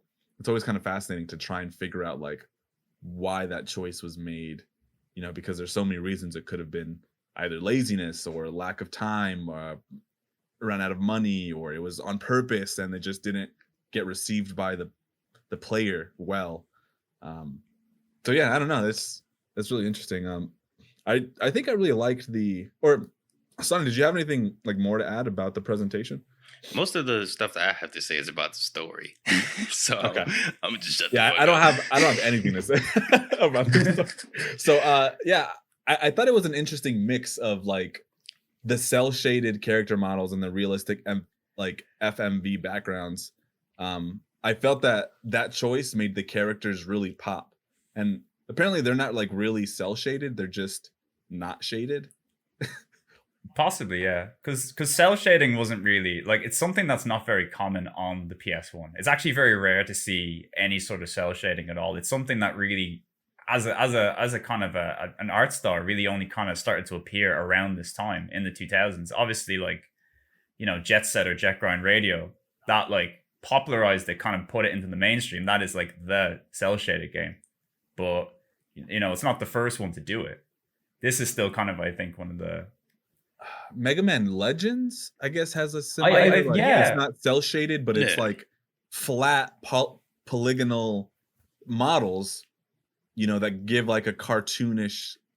Yeah, there's a few games on like that they tried that with, but it's mostly games that try to create the like a cartoony look.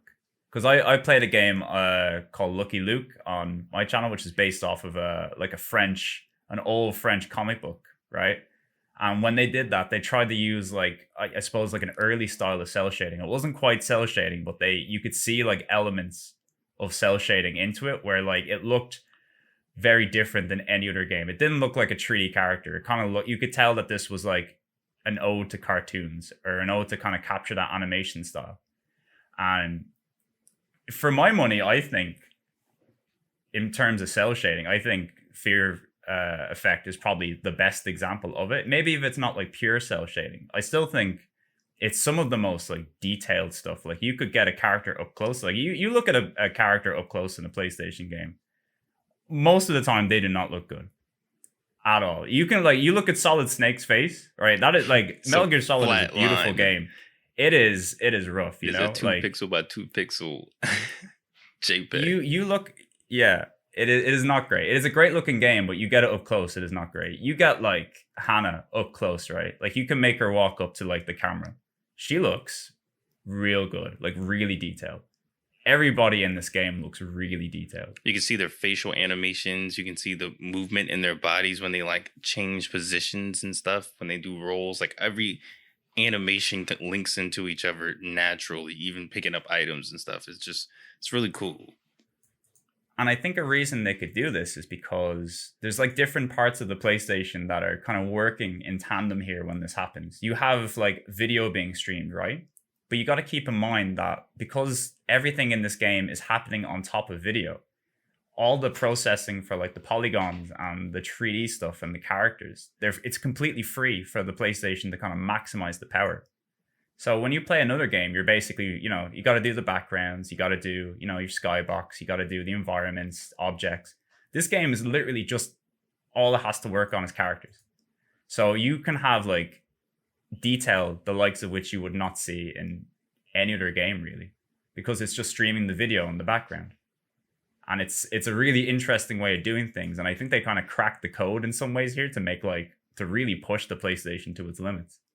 And you can see that in the characters. Like I said before, I would walk around in this game and I would look at a character, like just stop and be like, this is crazy. This could be like a PS2 game. It's this looks so good. I could say that as well too. Like if this was released as like a PlayStation 2 launch title, you probably still would be like, yeah, this feels like a PlayStation 2 launch This is title. next gen. Yeah, the only thing that kind of like fools you is the fact that you can tell the video is streaming from a CD and not a DVD. That is, you know, it is what it is. But like, as far as the characters are concerned, it's like, yeah, I mean, they also had to be as detailed considering they're so close at times to the camera, and like, you know, if they weren't, it would really stand out against the, you know, beautiful FMV backdrops. Yeah, so I think you're right. They definitely cracked the code, so to speak. But I do think that was an interesting, like, because the FMV backgrounds aren't cartoony looking. So to have the characters have like this pseudo quasi cell shaded look, but the backgrounds are like dark and like realistic. It's just interesting, but it makes them pop more. And I never felt like it was a clash. It was just like, it worked really well. Yeah, like I can imagine they probably went through a few different styles, because one of the great things about cell shading or that style is that it looks really great, but it's not, you know, you're not using anywhere near as much processing power as creating like a highly detailed character. This is why you could have a game like Jet Set Radio, which looks like almost, you know, doesn't age. It looks amazing, but it's still like a really straightforward game that could run really well without like dropping frames or anything. This is another thing. This game like doesn't really stutter ever. It's like a surprisingly like well running game for how detailed everything is, because this art style just really, like, when I say crack the code, I mean it, where like you can make things that look great, but it's not super resource intensive to do it. So no. I can tell when it loops, but it wasn't like stuttering. There was one, I want to say like the boss, when it came to like the bed boss, when he was rolling in between. Yeah. I did have stuttering there, but there were parts where like, so yeah, when I say it doesn't stutter, there are parts where like the game, usually the more models would come on the screen, it would slow. Like there are parts where you could noticeably get a bit of slowdown. But what I would say, this is the type of game where like on the PS1, like I know where if you have a couple of scratches on your disc, right, videos sometimes have a hard time loading. If you have like a scratch on the disc of this game, it might just go to shit completely. So I feel like it, and this is the problem with an old game, I feel like if you got like a rough disc, this game could just at certain parts just not run well at all, which I think might have happened to one of you. That might be crazy to think about. Like, I couldn't see any like scratches, but yeah, I still had like skipping, you know, and I was like, maybe it's my PS1. I don't know, but it wasn't, and it was usually during a boss fight where it's like it looked like the FMV was skipping, not even like the frames were dropping. But like it was just like choppy. I'm like, because this is kind of like, I know for a fact, I think I mentioned it before, because of the limitations of this, right? It's really cool that they have FMV in the backgrounds, right? But most screens that you go onto, the FMV, I would say, lasts about 4 to 5 seconds, sometimes less. In certain scenes, it lasts longer, when it's like an important scene where they want to kind of give you some cool visual indicators or some information about where you are. But some of the more basic screens, like everything is FMV, but some stuff they're like, right, we just need to show you like a leaf moving or a shadow or a bit of wind, you know, something simple. That lasts about a couple of seconds. And you always know, it's like you said, Sandy, you always know when it changes over. You get like a small stop and then it resets to what it was at the beginning. That's always noticeable. And that's kind of like, that's like a PlayStation thing. It happens with music that streams off the CD. You can never really have a clear transition. You always have that stop and then a start again. And that's something that's like consistent throughout the game. But I wouldn't say it's like, immersion breaking or anything. It's just kind of, it is what it is. It's a PlayStation game. Yeah. Oh, it is immersion breaking. It's a product of the time. That's all. It is what it is. Yeah. And back then you didn't know better. Yeah, you so didn't know none matter. of these technical terms, so you were just like, that's weird. Anyway. Yeah, like it was immersive for like as immersive as it could be back then, because you didn't know like, there's a possibility where this wouldn't skip. Yeah. I think the funny thing is that like when I was younger, like I wouldn't have even have noticed most of this stuff. I would have played this game and I wouldn't have even have considered it an FM. I didn't even know what FMV was. I wouldn't have known any better. I was just a kid playing games. The game was the game, Like I didn't think games looked good, I guess you could say. Like I didn't go, the graphics in this are great. I just put a game in and I played it, It was only years later when I like understood this stuff, that it really was like, oh, this is impressive or this doesn't look great, or, it was more just, I was just happy to play the game. So I think in a weird way, if I had to play this when it first came out, I wouldn't have actually really thought too much about it. I think coming back to it all these years later, with the hindsight and the knowledge of, PlayStation games and FMV games, in a weird way, it's more impressive now than it ever was, in a strange way, even with its limitations. Yeah, weird way I of mean, looking at it. Ignorance is bliss. Me and Sandy often talk about like, gotta go in as blind as you possibly can, or else you will not like anything. That's why I think games back then, when you didn't know much about either game design, graphics, when you didn't know about if a story was good or not, when you didn't know if controls were clunky or if it was just you, like, and you just played the game uninhibited. You just did it. You put up with it. Yeah. You take it for what it is and you play it. For anyone listening, FMV stands for full motion video.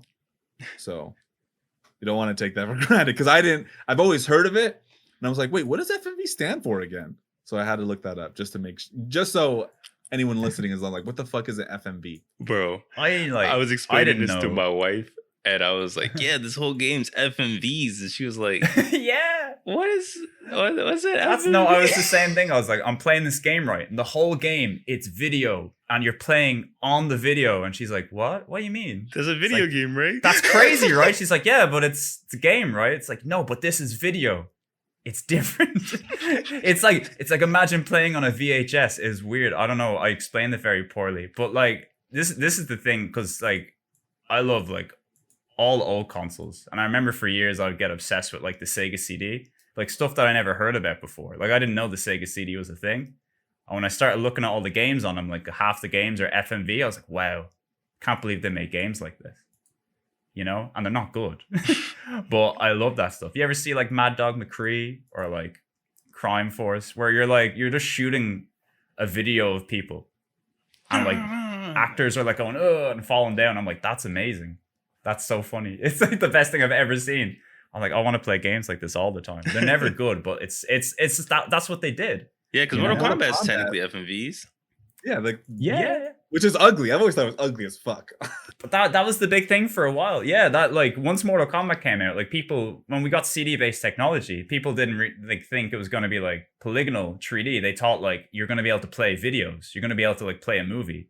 That was what people thought it was, until they realized that's not very fun. It's hard to make a fun game out of that. Let's go back to 3D, guys. Let's just go back to 3D. Yeah. and I think like not to get too far ahead of it, but I think Fear Effect is like this weird outlier where somehow they managed to make a fun video game out of FMV. It's one of the very few examples where you can go, this is a good video game that's also an FMV game. It's both at the same time. Yeah. They did something that's hard to do. Yeah. I mean, we'll get into how fun it is at any given point later. Yeah, it's fun. Yeah, fun. Fun. But it's definitely an achievement. So the soundtrack, what did you guys think of the soundtrack? It sounded like a porn game. I'm sorry. Like the main intro, because I guess I had to hear it so many times, like loading the game. Like that was just, it sounded so cheesy. It might just be me. Yeah, it might just be me and my jaded mind, to where I was like, this sounds It's like It sounds like Larry. 90s, like It sounds like a product of its time. That is like, when I look at a game like that, it sounds in parts like what I think it would sound like. Yeah, a lot of There are stock parts where the sounds. soundtrack, yeah, there are parts where the soundtrack was quite understated for some aspects of it. I remember, like, but this is the thing, it was never like a soundtrack that kind of struck me where I was like, oh, this is.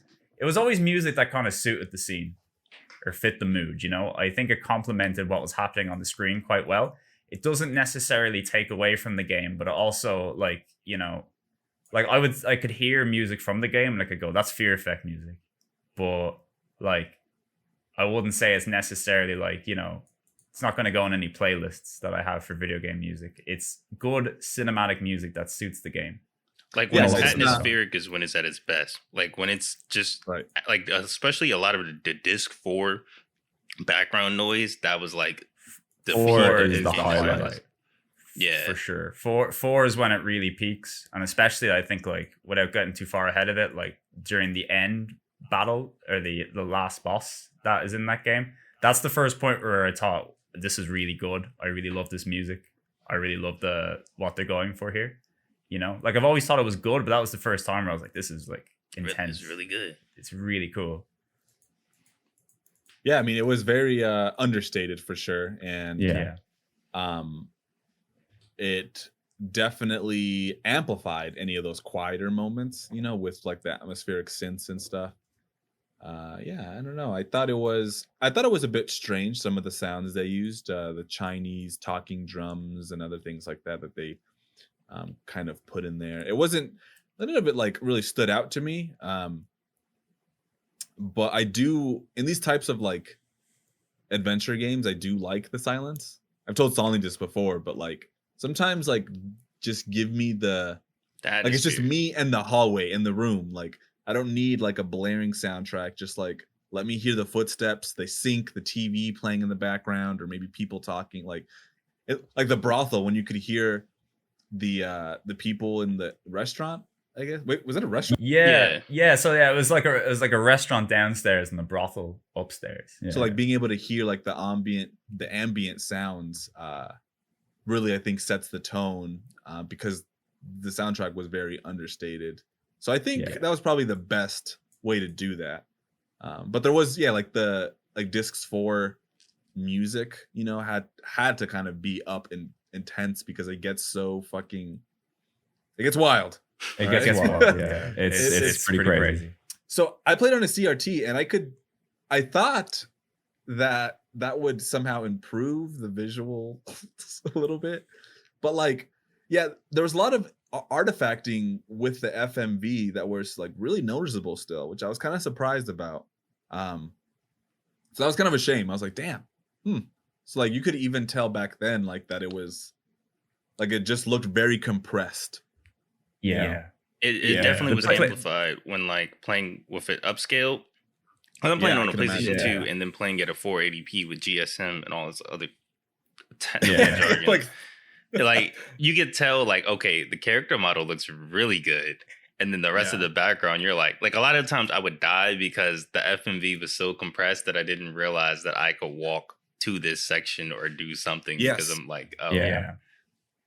There's a lot of distortion of, and part of that is how we perceive like space and everything. So the perspective on sometimes would like be confusing to me, or I would lose my place in relation to where the camera was initially, like in a hallway. I'm like, wait, where was that door that I just passed? Or, like, what door is that now? I remember like the kitchen in particular in the brothel. Like the kitchen, I would go the wrong way so many times in that place. You know, it's just kind of the way that kind of area is, you know. I do think it was impressive how much they managed to kind of keep a bit of consistency with the actual levels themselves. Like you have to do a bit of backtracking and a bit of exploring in some cases. And I think it's impressive that they managed to make it as readable as they did.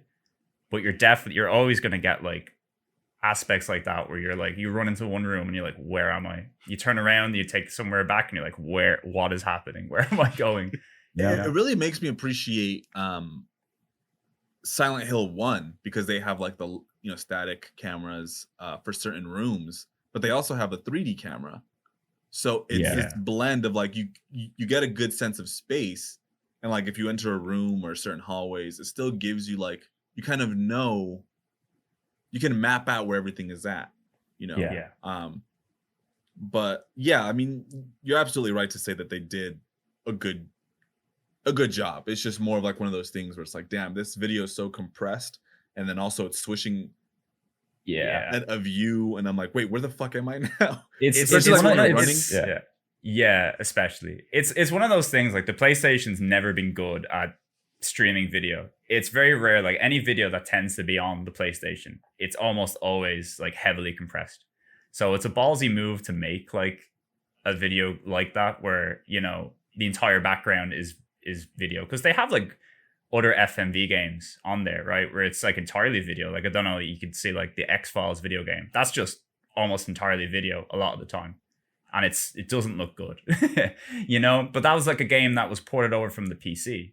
A lot of the FMV games that get put on the PlayStation are ports from the PC version, or, you know, an older version from like a 3DO or like you know, Sega CD. And it's one of those cases where like the PC version always looks a lot better, and the 3DO is better at playing video than the PlayStation is as well. So PlayStation usually gets the short end of the stick. This is a rare situation where like it's only on the PlayStation, you know? So it was a weird, I'm not going to say a weird decision. Clearly, like PlayStation was, if you want to make money, this is the one that you make it for, you know? Because it's not like you're making this kind of game on the N64. But like, there's no way it could not look compressed or bad. And I'm if anything, I'm surprised how good it looks considering, in spite of all that. And some of like the Sonda, you had something on Twitter where you said like, you know, cinematography is like the second most important thing for film. It was specifically quoted for this game, because I was talking about like that tweet was about this game, because like, which I figured, yeah, like a lot of the times fixed camera games, they're just kind of just like, okay, we're gonna do this Dutch angle over here, and then we're gonna do this Dutch angle over here. Is that the right term? No, Dutch angle is when it's sideways. Is when it's like angled a little bit right.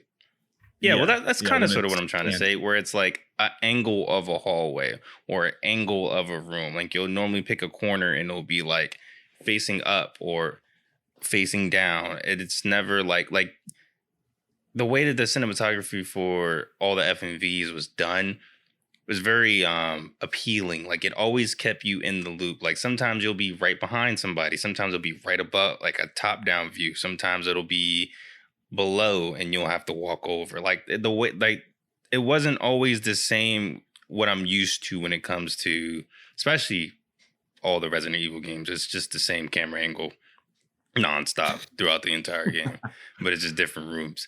But so like I can experience the game a lot more. Like I'm going to talk about disc 4 again.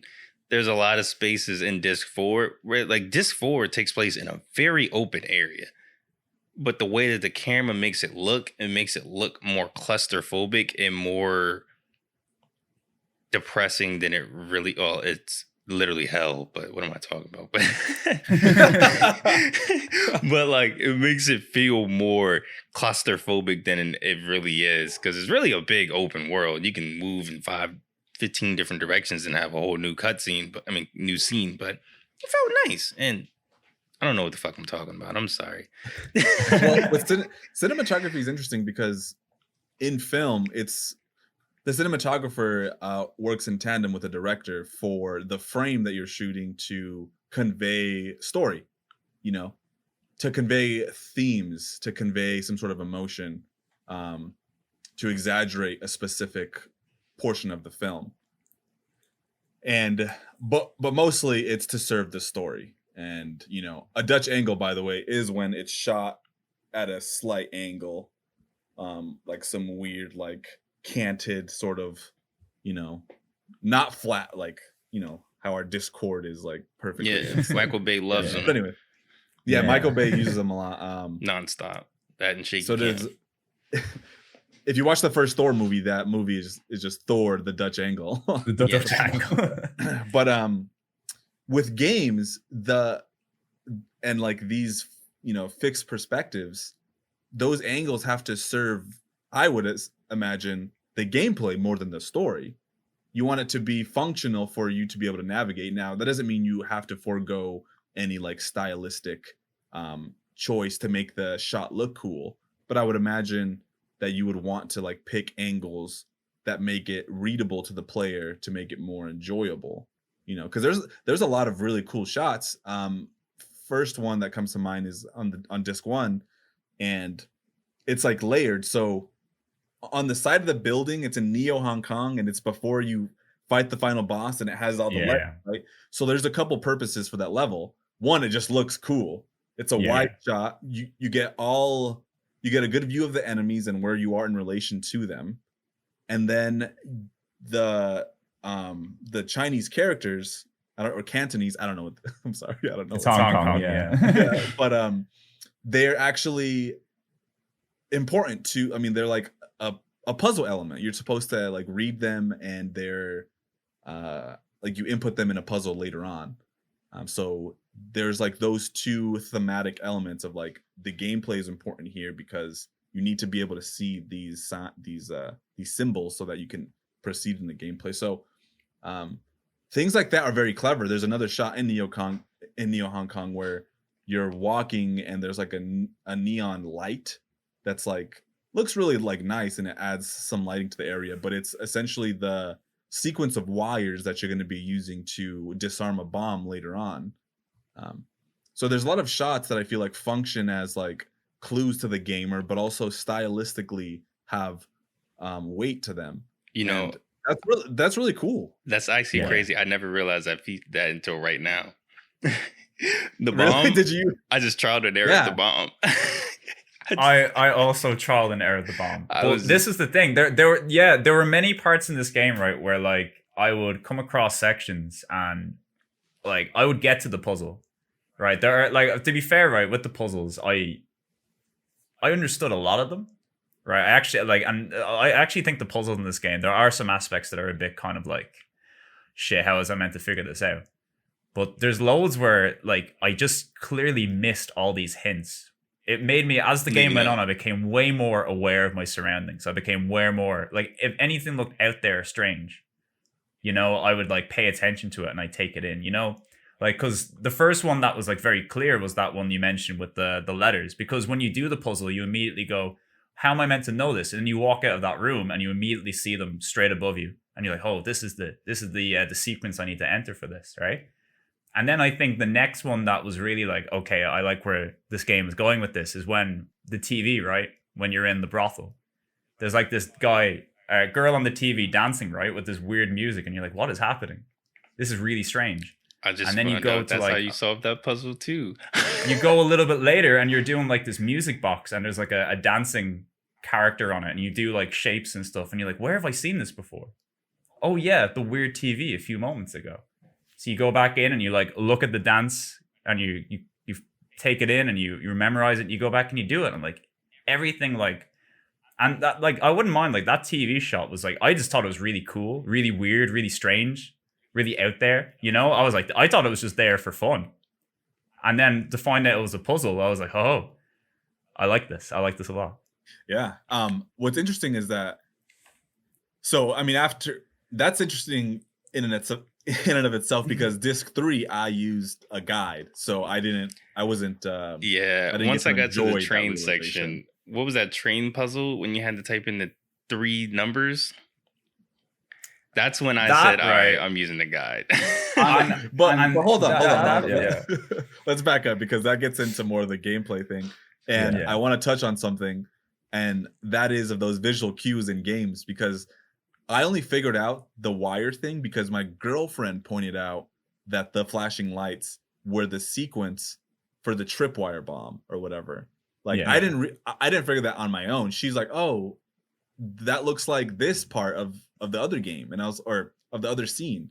I was like, "Wait, what?" So like I ran back, and then like it tells you what sequence that you need to clip the wires with. But I'm like, wait, am I not paying attention? How did you catch that? Like, how did you play games like that? What the fuck? Like, I remember in the cutscene they mentioned about you need to cut 2 wires, and then you need to cut another 2 wires like in between, like a break. Because obviously you look at the bomb and it comes up flashing where it's like armed, and then it flashes off. So I was like, oh, you need to cut like 2 wires. But I just didn't know what two wires to cut. I remember looking around, and the problem is like you're in a room with like a bomb ticking. You know, naturally you're under pressure a bit. And it's also, this is the kind of game where like if something bad happens, you're onto a loading screen. You know, and this is another aspect that we haven't talked about yet. If you make a mistake like in this game, right, depending on where you are, the punishment can be rough. Not as rough as some games, but you're giving up like a minute or two to get back to it, to try again, so you might fail again, you know? So you get a bit more, like, there's obviously times where you can take your time with puzzles, but in that particular one there, it's not as, you know, you mess up, you're done until you reload again. So it gives you a little bit less time to like functionally look at it. But I think it's interesting that was picked up on, because I was very carefully listening to what they said, and I was like, I feel like I've missed something here. But it was just me like not picking up on a subtle cue. Yeah. And it was one of those things too, like the shot was framed in a way where that was the center and it was like lighting up and all that. And doing the first Hong Kong Chinese character puzzle or whatever, that should have cued me that like, oh, okay, so anything maybe that's more active in the background might be more important for me to pay attention to. But I didn't get it. It just looked like a street sign that was like flashing, but it was like the two wires that you need to select to match each, you know, color and all that. But yeah, it was. And then I mean, what you're talking about with the TV and it showing that girl dancing, that's fucking so cool to me. That's awesome. Yeah, because I legitimately looked at that for about a minute, because I thought it was so funny. Like the music, whatever song they were playing there, I was like, this is great. Whatever this is. Yeah, it was very strange. It was very strange. It reminded me of like this weird scene. I don't know if you guys ever watched Always Sunny in Philadelphia, where they have like a weird dancing guy on the TV where they're all really high just watching him dance. It just reminded me of that, where like you'd see this weird cable access show at like 5 and it's just somebody dancing on a screen to strange music. It was just really trippy. But then the fact that like that played into something that was actually there for a purpose, I was like, cool, I like this. Yeah, and that's what makes like, it's hard to call it cinematography in games because I guess the direction or the purpose is still the same, but it does serve gameplay, you know, and it does sort of cue you in like, hey, we're framing this shot so you know. Just there's a couple shots in Silent Hill where like they'll have the item that is of most importance in the foreground, and so like you'll walk into a room, as I'm sure maybe you guys have played, or I don't know, yeah. And then it'll have like the health drink like lighting up, and you kind of like, oh, you walk into the room and like you have your flashlight, and it's such clever and artistic like layering of like both like, okay, this is an important gameplay element, and also it's just a cool shot, you know, you know. So there's a lot of elements there that I love about the fixed camera perspective that takes careful planning, and also you have to be somewhat in tune with how people play games when they're walking into a room. What are they looking at? Where are they going to move to? You know, and that's not even taking into consideration combat, because in most games when you're in combat, like the level is designed for you to like have cover and all this stuff. So like these types of games, it's like, nah, man, you gotta fight how you gotta fight. Yeah. Good luck rolling out of this one, buddy. Oh god. All right, so let's go into story. Wait, did you guys already talk about everything you wanted to with presentation? Yeah, presentation was dope. That's Yeah. Long story short. Just want to add the gun sounds good.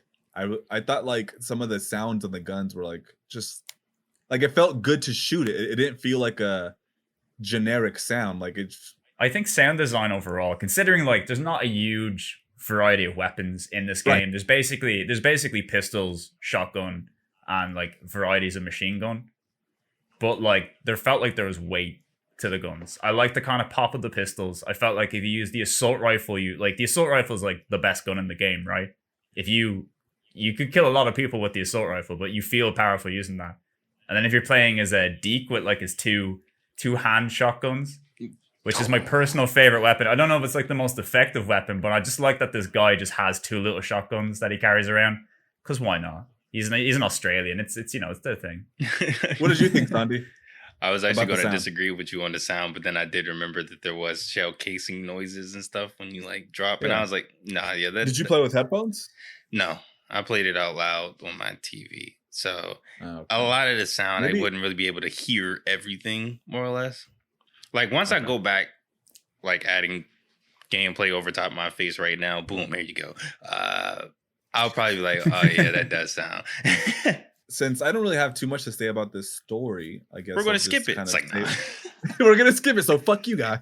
No, I will. Yeah. I'm gonna add just that I don't know, with games, I just don't pay attention to the story for some reason. This man Like got to I the end do, and but said, huh? there's something about the pacing of cutscenes versus gameplay that takes me out of any real urgency or any real flow of games. So like, sure, the opening where like you're in the helicopter and you get dropped off and you're like, hey, we have to do this. I'm like, okay, so I know the setup. Between cutscenes, I'm dying and I'm trying to figure out these puzzles, and I like lose sight of the overall narrative. This is a me problem, by the way. I don't think it's wrong with the game. And so it's always a little bit difficult for me to invest myself or to like really care about the story. But ultimately, I just felt that it was a bit disjointed. I really want to know what you guys thought, because you guys, I mean, like Sandy is, I always love what he says about stories. I would like to hear what you have to say, Sandy. I'll give I have some thoughts about the story of this game, but I would like to hear what you have to say, Sandy. Oh man, y'all giving me the honors to butcher this story, man. Okay, so at first I was like, because most RE clones, it has to deal with something just like zombies, demons, monsters, something weird. You know what I'm saying? I don't want to call this a RE clone. Let me just say fixed camera games. Let's go with that. Survival. It sounds like a studio. Horror games. You know what I'm saying? Yeah. And I mean, of course, with the name Fear Effect, I should have hit me that this is going to delve into something crazier, but I still didn't expect it when it happened. Like, even when you fight zombies in Disc 2, I was like, that was just some one-off thing. It was just, that's whatever. Right. That's common in Neo Tokyo or whatever. I don't know. Yeah. Cool. And then it hit me in Disc 3 right after Deke died. I was like, oh no, they're serious about the demons. We're really getting into this right now. This is the thing. Yeah. I thought that the story was actually really good. It's one of the most enjoyable things about it. Though I do feel like the story would be a lot better if it was just Hannah, or Mi-young, as she's called. Real quick, if either of you can give a good summary of the story. I'm gonna try give a good summary of it. Yeah, because I was going to say a whole bunch of motherfuckers, and the N-word counter is going to go way up if I explain that. Niggas doing that. Niggas doing this. I was waiting. I was like, I want the counter to appear at any point, so I can like sit here and be like, yeah. I'm just gonna nod politely. That's the best I can do. I guess, right, because I'll give a brief summary, but I think the interesting thing about this game is that I feel like it's the type of game where it benefits you to probably read the manual first off. And this is something that I don't do with PlayStation games that I probably should do, because modern games have kind of conditioned me to just turn the game on and I get all the information drip fed to me throughout the game. Because, you know, manuals aren't really a thing anymore. And in the past, if you wanted to get like a backstory of a game, like some games, the story only exists in the manual. The whole context of the game and what you're doing is there for you to read. And if you don't, you ain't getting it. You're just playing a game without shit's just happening, you know? In this case, when you start the game, you know, you basically show up in your helicopter, you and Glass, right? Hannah and Glass. And the whole idea from the get-go is you have a job to basically kidnap a daughter called Wei Ming Lam. And that's kind of the whole setup, right? The opening setup of the game is Wei Ming talking about some things that are going to happen, and then her getting her throat cut. And then it just cuts to these people. You don't know who these people are. You don't know where you're going. You just know that you have to get a girl somehow, some way, somehow. But the idea of the game, right, as the stuff gets drip fed to you, is that you're essentially like a group of mercenaries. There's three of you. There's Hannah, there's Glass, and there's an Aussie guy called Deke who just shows up at the end of this one, I believe, and right? just goes, I got two pistols, man. Who wants it? He's like, man, I got 2 shotguns, right? And that's where you're kind of like, okay, so these are like a group of mercenaries. They all seem to have a history with each other. but it's never fleshed out. It's just these are 3 people who are mercenaries together, and their job is to get this girl called Wei Ming Lam. And the whole game is you basically descending through like crazy situations to get this girl. You're like, oh, we need to go find her in the jungle. Then there's zombies in the jungle for some reason. You're like, well, that's crazy. Why is that happening? And then you go to a brothel, which relates back to Hannah, where like this mercenary girl might have once been, you know, a sex worker against her will in the brothel. And that's pretty crazy. But then the person who runs the brothel might also be a demon. And then the girl that you're meant to get might also be a demon. And then it turns out, yes, in fact, they are all demons. And not only are they demons, but to stop the world from ending, you need to literally go straight to hell to sort things out. So the game goes from we need to get girl, to like zombie jungle, to like demon brothel, to like actually fighting inside a hell. And while that's really cool, it doesn't, you kind of just seem to go from place to place. Like it just kind of happens. Yes. Sometimes. Like the thing that I got from like the beginning of the game, because the first disc, right, where you're in Neo Hong Kong, it kind of set me up for like a completely different kind of game, I guess. I kind of got this feeling that it's going to be like, you know, there's going to be espionage, there's like people betraying people, because you meet this guy called Jin really early into the game, who's like a confidant of Hannah, right? And he's the guy who has the bomb on him, by the way. He's basically giving you the information on where you can find Wei Ming, but then he gets kidnapped, or he gets captured, and seemingly dies early on into the game. I say seemingly. He's just gone, you know? And then from there on, you're just kind of chasing around the world to try to get Wei Ming back. But it's like, okay, we're out of Hong Kong, and then you're into this jungle, and then it's like, oh, now there's just zombies. You're like fighting dudes for the whole part of the first game. You're fighting like soldiers, like, you know, military professionals, people who are part of gangs and shit related to like some sort of like Chinese gang, from what I gather. Yeah, like a triad. Like there's obviously like Wei Ming's father is trying to get her back, and you're trying to get her. And that's kind of the thing. You're like against each other trying to find this girl. But then like out of nowhere, there's just zombies. You're fighting zombies in the jungle. And that's a big part of it. You're just fighting zombies. They don't really question it. They just kind of go, okay. Yeah. The only time where it's really kind of broke down is you come across like an old lady in this village, right? Who's like crying. And she's like, oh, the girl, she's cursed. She did this. And you're like, oh, well, clearly Wei Ming must have done something here. So then you come across Wei Ming, and she's like, yeah, I don't know. I guess I did this. You got to stay away from me. She's being real mysterious about it, right? Because what is it? Like you swap. One thing that happens during the game, I know we've mentioned it before, is that during certain parts, you swap between characters. So you'll play as Hannah, and then something might happen to Hannah. So then you swap over to Glass, right? Who's one of the guys, Royce Glass. It's kind of I'm going to say like the secondary main character, the main guy anyway.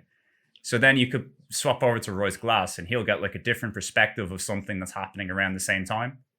And then they usually intersect where like Glass could do something that helps Hannah, or Hannah does something that helps Glass.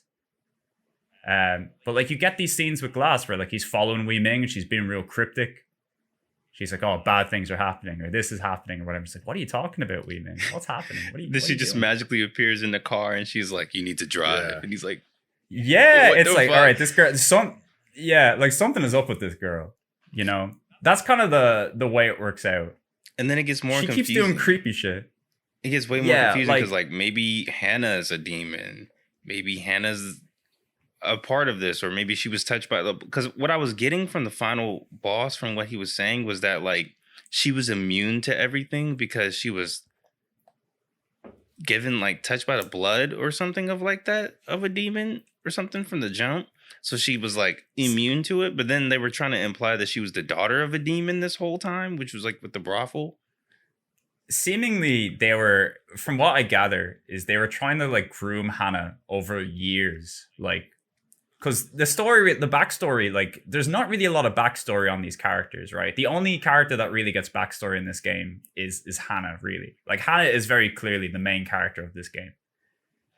Because you don't really find out a lot about anybody until you get to the brothel and you start getting kind of like bits revealed about Hannah. Hannah, obviously, I don't know if she grew up in this brothel or she ended up there. Maybe she was an orphan, something along those lines anyway.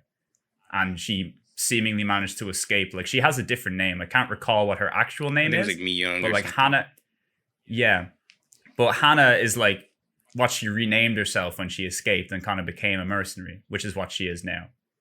And I think it's Madame Shen, who is like the person who owns the brothel. She's like the original person who held her captive or lived under her or whichever.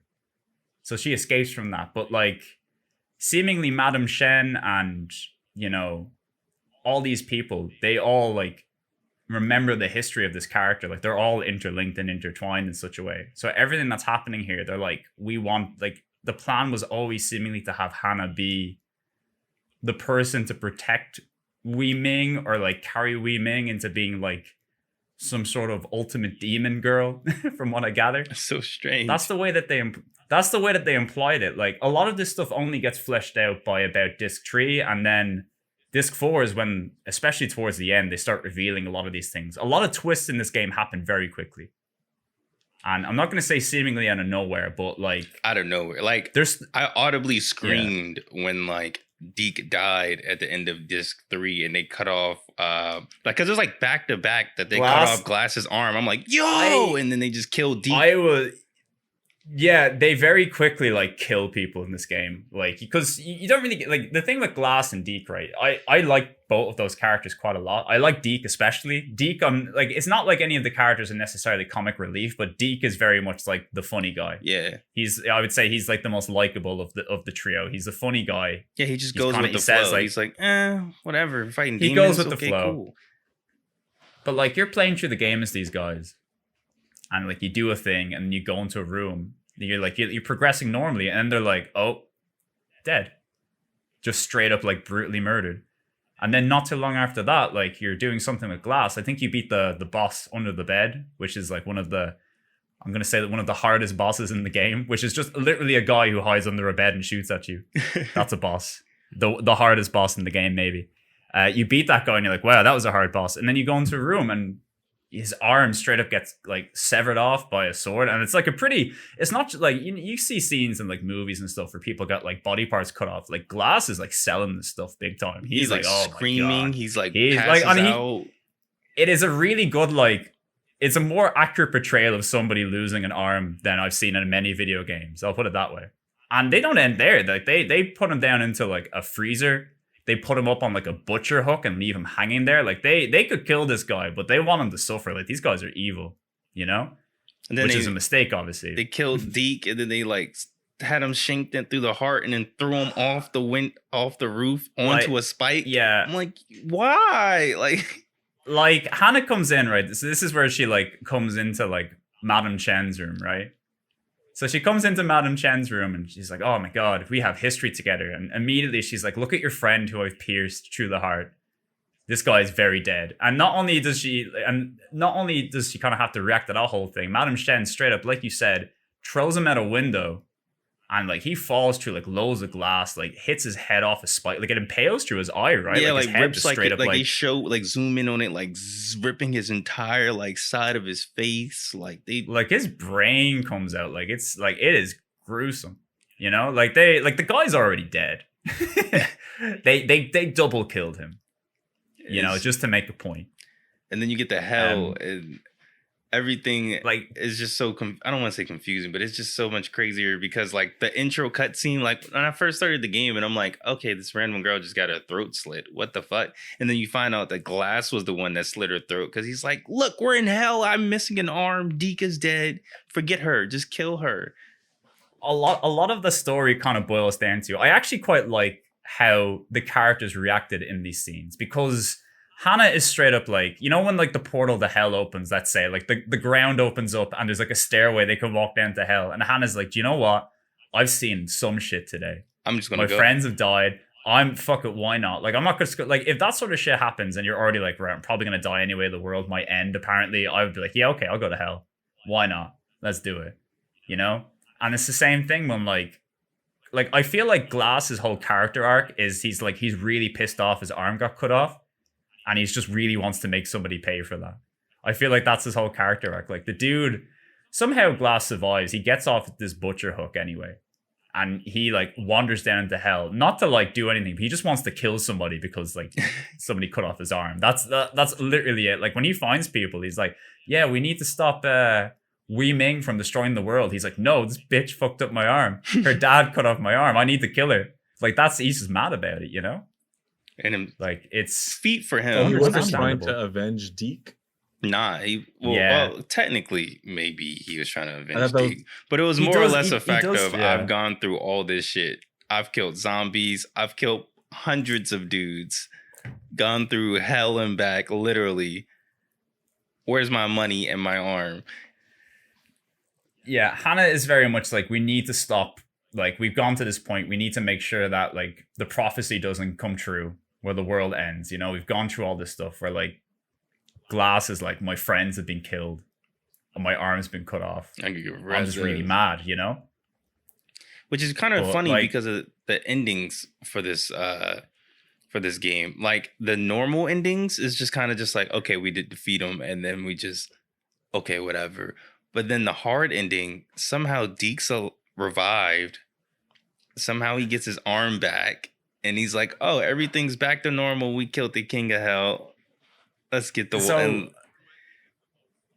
Yeah, It's the ending that leads to like there being more stuff. Because I was like, when I seen all this stuff happen, like I understand that like Fear Effect 2 is like a prequel, right? Which just to clarify, like the story in this game I'd say is like interesting. I wish it was more fleshed out, but I like the characters and it made me really interested in learning more about them. Like when I found out the next game is a prequel, you kind of see how these characters end up together. I was like, yeah, I want that. I want to see that. I want to know more about these guys. I want to see how they actually ended up as mercenaries. Because this was the thing with this game. A lot of stuff wasn't really... They're just kind of there.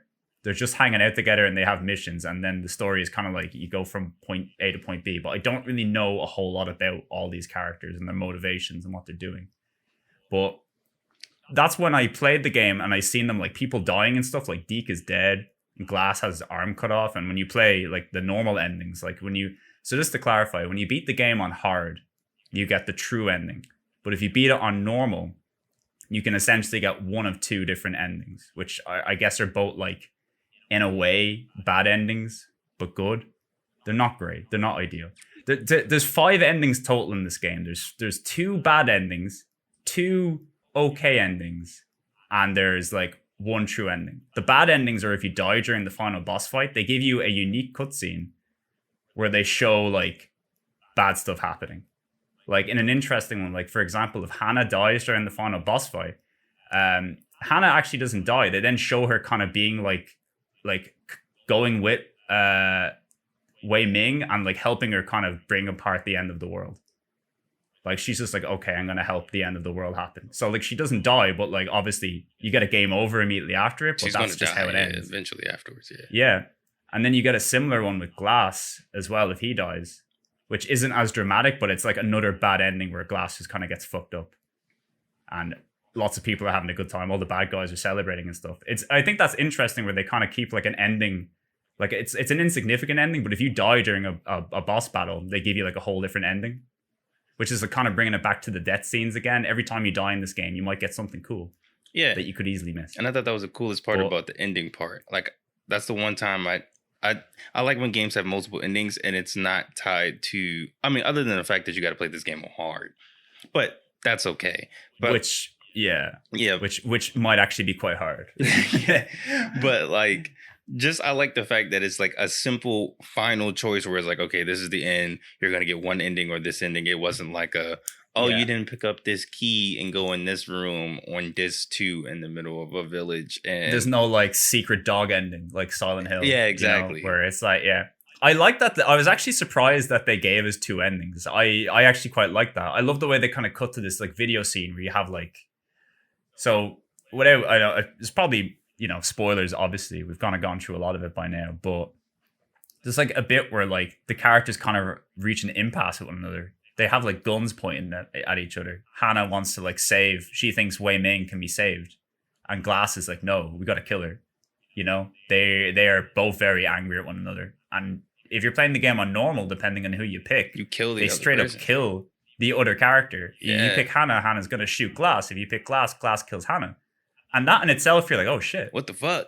And I think it's weird, right? There's like a part of like human nature where you're in like really odd and stressful situations. Like there's clearly a part where like these guys, they're obviously friends in a way, but they're not like, they're mercenaries at the end of the day.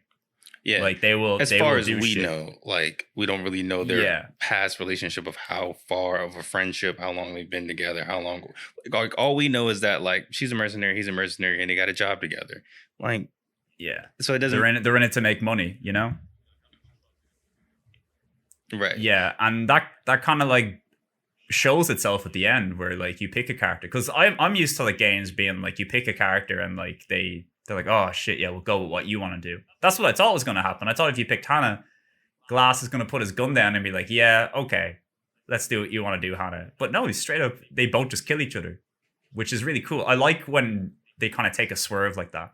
Now this isn't the real ending, but I like that there's just kind of yeah, in like they have their own endings for each character. Like good stuff happens in each of these, but like the real ending is, I guess the canon ending is Hannah. Glass agrees with Hannah. He decides not to shoot her and just kind of goes with the flow with Hannah. And I guess they save Wei Ming, and Wei Ming, as a thank you to them, somehow uses the power to bring back Deke and restore the arm of Glass. So everything is okay. Like the end of this game is quite literally them being like, whoa, what happened? Yeah, let's not worry about it. Like pretty much like it's so funny. You know that one scene, what 80s movie where they start playing like, don't you forget about me? Like that's how it feels like what should happen at the end, because they just are just standing in like a destroyed rubble. Club? Yeah, it's just a destroyed rubble, and they're just like, oh shit. Got my arm back. Zeke's alive. Like, all right, buddies, let's go. And they just walk away. Like Deke coming back. Like I was so surprised to see Deke was back, right? Because I was like, this guy is very dead. Like not only does he get like killed, he gets double killed. Becomes a ghost. He's in hell. And you kill his he's ghost. Like, and you kill he literally melts as a ghost again. Like he gets killed like multiple times in this game. And the way he comes back is one of the funniest things I've seen in a game in a long time. There's like this giant pile of rubble, and he's sitting right. If I remember this correctly, he's straight up just sitting on a toilet, and he's there, and he's like, "Whoa, what happened, guys? I don't remember what happened over the past while." And they're like, "Oh, Deke, don't worry about it." It's like, "Did we get paid?" And they're like, "No." But don't worry about it. It all worked out in the end, and they just walk away. And I'm like an episodic, like just like, oh, we'll be back for the next episode. Like this, like the point that kind of got me is because I was like, I want to see more of these characters and I want to see where they go. And from the normal endings, it clearly shows that like the game, there's no coming back for these guys. But in the true end, they're like, somehow it all worked out, and we can have more of these guys. Don't worry about it. It was really weird. There was like a lot of like the story as a whole. It kind of felt like for me, I wanted to be more fleshed out. I wanted to know more about these guys. I wanted to know like more about why things were happening. Shit happens real quick in this game, and when stuff resolves at the end, it resolves real quick too. Like there's like one cutscene that's supposed to like flesh out all the rest of the plot points with like the final boss, and you're like, that doesn't really flesh out anything. I have more questions now. Like, please help me out. Is this Jin? So like the guy with the bomb, where when he comes in, he's like, "Oh, Jin, didn't you die?" And he's like, "No, I'm in fact the entire time I'm the king of hell. I'm like the king of like Chinese hell. Yeah, I'm the lord of what's it? Lim Lao Wang, I think is the name. Yeah, because they mentioned this thing. They're like, this guy, he's like, we speak about him in Chinese mythology. He's like the lord of hell or whichever. He's very dangerous. You don't speak his name, that kind of thing. And then it turns out your confidant the whole time from the very beginning of the game is in fact like the Chinese devil, more or less. It's kind of funny because I didn't believe it when it even happened in the cutscene, and he just pops out the chair, and she's like, "What are you doing here?" And it didn't hit me until he was like, "I'm the king of hell," and I was like, "Wait, it what?" was such like I would have never guessed this. Like as far as a twist goes, like because you can usually predict the twist in a lot of cases, but this is like they would give you no information that this is going to happen. It's the perfect twist. Like they're like, "Shit, we don't even know what we're doing. Just make this guy the king of hell. Why not?" And when it happened, I was like, okay. It was stuff like that where I kind of just like, All right, yeah, I'm not I'm not following here. What's going on? Especially like, I mean, you guys are right to point out like sort of the how striking some of the scenes were, where like, you know, the ultra violence, you know, where his arm gets cut off, or you know, Deke falls from the ceiling and lands onto a you know, impales himself. Yeah. And then just like, I feel like the brothel scene was really like the height of the story. It just in terms of like, wait, what? I thought this was gonna be it. It's sort of a mismatch of tones. I mean, you have like the cyberpunk intro, you know, which doesn't have any real like foreshadowing of any supernatural. Yeah, there's like it's almost like a different game. When I finished that, I was like, wow, I can't wait to see where we're going to go next from it. I would never have guessed where. I kind of wanted to see more of that environment, and then like they move into a tropical setting that's like filled with you know, zombies, and it's just like, okay, like I would say, like in terms of the areas, because the game can be broken up into 4 distinct areas. Each disc is kind of its own chapter in the game, and each chapter is like a different place. So you have the first part is the cyberpunk Neo Hong Kong, where you're fighting like, you know, gang members and like mercenaries and stuff, and it's like a cool kind of cyberpunk stealthy kind of, you feel like an agent almost kind of sneaking around. It's really cool, doing secret agent shit. And I think that's like, for me, visually and aesthetically, I think that's the highlight of the game. And I don't think there's anything wrong with kind of going with, like, clearly I would say if you want to impress people, you put that at the beginning, right? Because that is, for me, probably the most impressive part of the game, at least in terms of the environments and what you were doing. And then I would say the weakest part is the next part in the jungle with the zombies, because that whole bit is just kind of running around kind of the jungle and shooting zombies for a lot of it. Not that it was bad, but it was just such a stark change in kind of tone and where you're going and what you're killing for a lot of it.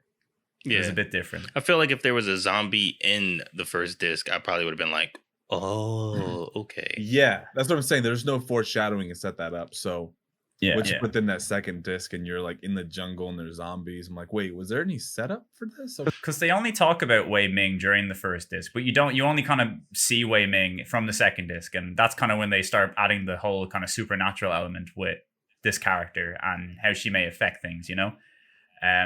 But I think the brothel and the following disc, Hell, which is like probably the most stark shift of all, like to everything, I feel like those were a lot stronger. Like brothel, I think the brothel in some ways was maybe my favorite use of gameplay.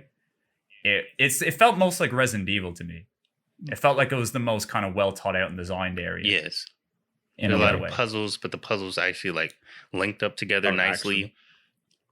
Actually. Yeah. Like it's go on. I was about to say, like, after a certain point, you know the whole layout, because that's the best thing about Resident Evil is after a certain point, you kind of just know, like, oh, okay, I can go ahead and walk all the way back and know exactly where to go.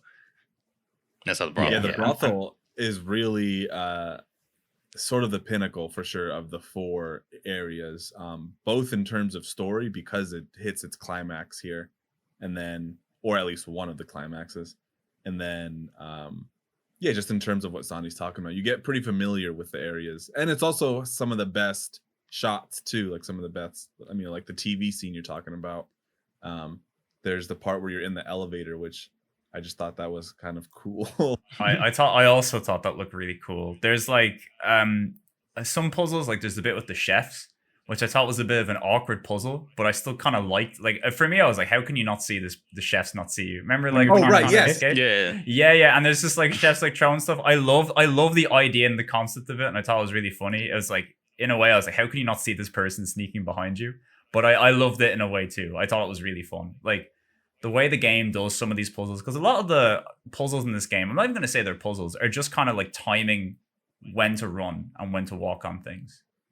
You know, like there's like sections, like I don't know if you remember, where there was like pipes that are overheated. Yeah. Where you have to like, or like when fires start at random points in the video. Like that's a lot of the puzzles that are in this game. But there's a lot of cool stuff like that in the brothel.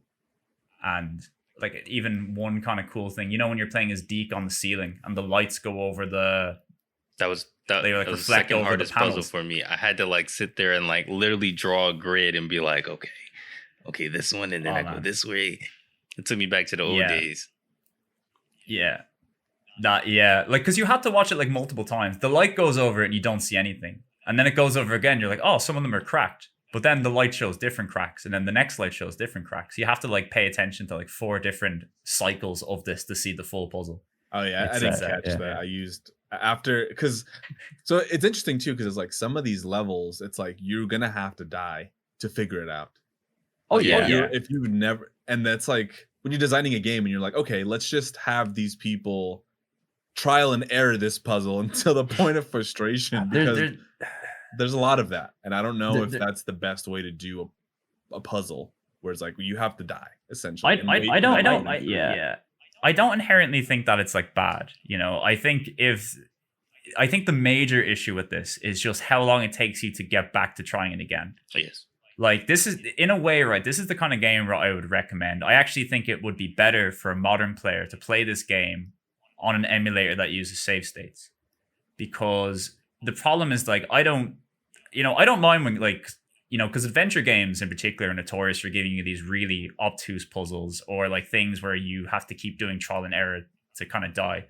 Because in a way, like, I kind of liken this game to cinematic platformers, you know, like Abe's Odyssey or like Heart of Darkness, where like you go onto a screen and the screen's going to kill you many times until you figure out what the specific thing you need to do is, or the timing for it, you know?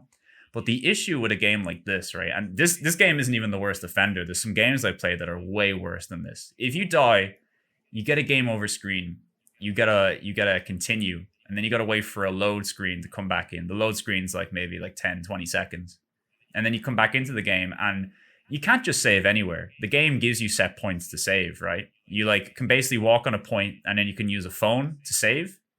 And some of these are quite handy. Like, some of these are near the puzzle that you might need to go to, or where you're gonna die. But some of these are like pretty, like there was a part I think it was on the train. So remember the train puzzle we were talking about? We can maybe get to how annoying that puzzle was, right? The one where you have to enter in the numbers. Yes, yeah. I did that train puzzle, right? And it took me a long time to figure it out. I eventually had to resort to a guide as well, because I thought I had it and I thought I was just doing it wrong. And then I looked at the solution and I went, that makes no sense. Why would anybody do that? We'll get to it in a moment. But when I did that puzzle and then I got up, right, there was a whole new section where I just died immediately. And I was like, fuck. And then when I reloaded again, I was like, oh shit, I have to do the train puzzle again. And it's not like the train puzzle was hard or anything, but it takes a long time to input. There's a lot of stuff you need to do with it. And there's many points in the game like that where you can make, because they give you very little time. You know, there are some bits, like, for example, there's parts where you have to walk on rafters, or like, you can walk like off a platform and you just die. Yeah. It's not even like you hit something, like your character slips and falls. It really threw me off, that specific one on, what was that, disc 2, because from this point forward, point before, anytime you walk towards an edge, it was an invisible wall, and you just, okay, whatever, I think I'm safe. But then this one time I'm walking thinking, okay, I think I'm safe, and you die. Is this when you're like in the house at the top with like the guys? The train yard, right? Yeah, and the train yard, and the demons is popping out. I like fell and I didn't save until before the train boss, and I was like, I gotta do all this shit again. No. Yeah, like you get, and the thing with the save points as well, right, is that this is another thing that's a little bit maybe inconsistent with this game, right? You can walk over a point and it tells you to save, but it's like a really minuscule point where you're able to save, right? Like you could straight up walk past the save point because you didn't walk in that right part of it. And like there's parts where I go, oh, there's a save point here. And then I have to like very carefully reposition myself to like activate the save. Go to your inventory, pull out the cell phone, press The trigger area for the save is like very small. Tenth of like your character size, so you can very easily miss it if you're not moving. Yeah, that's kind of an issue with the whole game. A lot of the trigger points for things are very, very small. You know, like your ability to kind of interact with stuff. Like I think about, you know, the bonfires. Like there's a point in disc 4 where they didn't work for me at all. How you get ammo completely changes. Normally throughout the game, when you kill an enemy, they normally drop ammo, right? So you just pick up ammo, it's automatically in your inventory. But for whatever reason, I guess it's like thematically correct, right? The enemies that you kill in Hell, they don't drop ammo, they drop paper ammo. And to turn that into actual ammo, you need to burn the paper. So you need to find a bonfire, throw the paper ammo in the bonfire, and then you get ammo. But like you could be like near the bonfire and you're like walking into it, turning around and like trying to like just awkwardly get your character, and to the point where you're like, okay, this is the point where I can do it. And there's some points later on, especially like the bosses and stuff, where like you're in like the middle of a fight where you're trying to like, oh shit, I need ammo. I gotta go to the bonfire. There's people like trying to kill you. Demons are trying to hack you up, and you're like, how do I get to the point where I control the thing? And then you're like, that's the jankiness that comes in. Trying to roll into the bonfire, waiting for them to jump away, and then like quickly, oh man, please give me the prompt. We haven't even talked about the rolling yet, but yeah, well, there's like it's yeah. Like I'll put it to you this way. I suppose going back to the original point, I don't mind the whole having to restart and fail these things. You know, I like that in a way. There's a part of me that likes the fact that the game is like willing to kill you very easily for making small mistakes and, you know, trial and error. But it's the kind of game where I wish it put you back on the same screen. Like if you died, it's like, all right, you're straight back. There's no loading. There's no nothing. And the funny thing is, like, there's games. I played a game on my channel not too long ago called Tunguska, right? Which is a very bad game, but similar to that as well. It's also like static backgrounds, awkward movements, weird puzzles, right? And you'll die a lot in that game. It's a lot of trial and error. But like if you die, right, as bad as that game is, if you die, you hit a button and you're straight back to the same room. So and I think bad. The fact that it's an FMV game and there's so much loading required, it's just not something that's possible with this type of game. That might have been the case as well, because I got to like a VHS, they got to rewind back to the point, set back up everything, and keep it going. Like if you play this game like save states or something, like if you save right before this thing, it just kind of cuts out. Because I think the most tedious thing about this game is just if you make a mistake, there's a huge time, like not a huge time investment, but there is a time investment to get back to it. And there's a good chance you might fail multiple times, like 5, 6, 7, 8, 9, 10 times in some of these things. And so this is interesting because it's like, you know, it's maybe not inherently bad to design a game this way, but I think you don't want to. There's a fine line between frustrating your player and then challenging them. And I feel like, you know, for the glass ceiling one, where it's like, how the fuck are you supposed to, or actually a better one with which I struggled with, was the Deke ghost fight, or the demon Deke fight. Demon Deke, yeah. You had you kind of, that game or that boss fight wanted you to memorize his pattern, but like the first initial run through, there was just no way you could know which way he was going to be. So it required you to die, you know, like, I mean, I don't know if you guys died often in that one, but it's like the one where on that one, but I did die on the bed boss. The bed boss, I did have to memorize when the bullets was going to be in which section, so that I would roll back and forth between the top section and the bottom section to like get that part. It's quite similar because you have limited space in each fight. The bed boss, right? One thing is that the bed boss kind of gives you like there's like a warning before they fire into, like it. The way you look at it is it's kind of like a C, right? There's like different quadrants, and he's gonna fire over here, he's gonna fire over there, and it gives you like a warning where they're gonna fire. But it's so sudden that you need really quick reflexes. And even though the game gives you access to a roll move, which allows you to move very quickly, it's using that roll move quickly and getting to where you want to go doesn't always work as amazingly. Like it's tank controls, you know, it's not perfect. I rarely was able to roll in the way I wanted to roll. The rolling also, and just hope I'm like, where am I going when I'm like the rolling also changes depending on what screen you enter in. Forward and back may vary depending on so it's a bit different. I think the Deke fight is a bit more difficult because at least in the bed fight you can like touch the walls and stuff. In the Deke fight, like there's points where I thought I was walking onto a safe panel and I was like, actually no, that you're dying. You know, according to the game, according to the FMV, that's a danger zone right there. And I mean, Deke's pattern for that is like, you think it's consistent. He's gonna go straight. He's gonna go vertically, and then he's like doing like diagonals and stuff. And you're like, oh no. And then he adds to it. It's like you have to die unless you like have really quick reflex abilities, and you're like, oh yeah, I'm gonna die. Like, but yeah, like honestly, the part that I struggled the most with, which I thought was quite funny, was the bit before the Deke boss fight where so the goal, right, is you're meant to go look at all these dragon statues. And I knew for a bit, I was like, oh, there's dragon statues. These are obviously going to play into a puzzle. But I didn't know how, right? They're like, oh, I'm the fire dragon. I'm the earth dragon. I'm the wind dragon. And then you go down to this place and you look in a mirror and they give you like this order where you see like a mountain, the heavens, fire. And you're like, okay, great. There's an order to these dragons. But then the puzzle was something like, it was like a puzzle on top of a puzzle on top of a puzzle that required you to navigate through a series of things that instantly kill you. Yeah. The dragons all had these symbols at the bottom of them, which I didn't even pay attention to. Yeah. Right. And what you were meant to do was pay attention to the symbols at the bottom of these, right? And then use the order of these symbols, which are placed on a floor in front of you, to navigate a path across there. And I just did not look at these at all. I wrote down fire, earth, heavens, etc. And when I got there, I was like, this is useless. I completely messed this up. So I had to trial and error that bit as well. And I wouldn't even mind, like, they give you an ammo pickup that is specifically designed to kill you. Yeah. You see some ammo lying on a thing.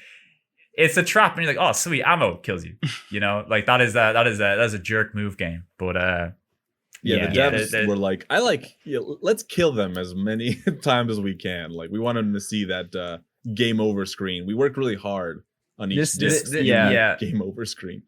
This is why it reminds you a lot of cinematic platformers, because those games, I don't know how many of these you've played. It really reminded me of a game called Heart of Darkness. I don't know if you know of this game or are aware of this game. It is a game that I played when I was a kid, and it is a game that is designed to kill you as much as possible all the time. All the goddamn time. It's not as bad as Heart of Darkness, but it's the same thing. Like, you can go onto a screen and the screen has about 5 different ways to kill you, and it will do it. And it will put you back very far by doing it. And that's and a very like genre staple where it's like, because with point and click is like you were saying, it just pops you right back to where you were, and then you just try again and this one's going to make me turn into dust or something silly, and then I do get frustrated binging games. This is like a staple to me, but for some reason, like, I was gonna say, what the fuck? But for some reason, like, this game, it was always like it was challenging, but like very interesting. Like, the puzzles, I was kind of like, after a while, I was like, all right, bro, I'm not about to do this thing. Like, that's why the guide long play, please, and the guide really helped me enjoy the game more for sure, because I saw that, like, I don't know, like, playing it, I'm like, okay, I would like this game, yes, but I keep dying and it's frustrating, and just like knowing that do you ever Sandy, I don't know if you like saw some of the puzzles in the long play and were just like, I would have never figured that out. Yeah, because like that's how I feel. Like the clock. It was fucked up. Is that watching the long play to try to figure out the clock puzzle in the hell level with like aging up Hannah. I fucked up the whole thing. Like, I followed the first 2 on the guide, and I was like, okay. And then the third one didn't work, and I'm like, wait, what the fuck? And I had to just figure out the rest of the puzzle myself because it didn't work. And I was just like, oh my god. That was like straight up maybe my favorite puzzle in the game, because I there are some games that have puzzles, like adventure games are notorious for having shit that's straight up like just so obtuse. Nobody. Like, how, when you see it and you're like, how could you figure this out? Yeah. Like, this game had some of that stuff. I think, like, let me see. The bomb one, that was just me missing something, right? I had to, like, work my way through that, but that was when I thought, shit, maybe the game just wants you to do this. The train puzzle, I was like, oh, there's numbers right beside it. They have, like, an order of numbers, but you have to put the numbers in backwards for some reason. And there's no indication that you're ever meant to do that. I thought that was a bit strange. But like almost every other puzzle in the game, I managed to figure out at some point. And I think figuring out the Hannah puzzle, the age one, that was in many ways, I was like, it was a difficult puzzle. It was a weird one to figure it out. But like figuring that shit out, I was like, this is a clever puzzle. This is like a cool puzzle. Like, it's so strange and weird, where like you're looking at a character growing up and aging, and then whatever the character says corresponds to something on the wall. And then whatever that age character says corresponds to something on the clock. It was crazy. It was weird. I could see it being very difficult to just figure that out, because it's very jarring seeing it all happen in motion, but like it was a cool puzzle. Yeah. And I think that's one of those things too, where when you might be designing a puzzle in a game, it's like, well, how smart is the audience exactly? You kind of I did like that they weren't like insulting my intelligence, but rather they were like, oh yeah, this is above my abstraction of thinking, especially the Hannah Hell puzzle that you're describing that you liked. That was, it would have, like, that's not fun to me. I would have not had the patience to go through that.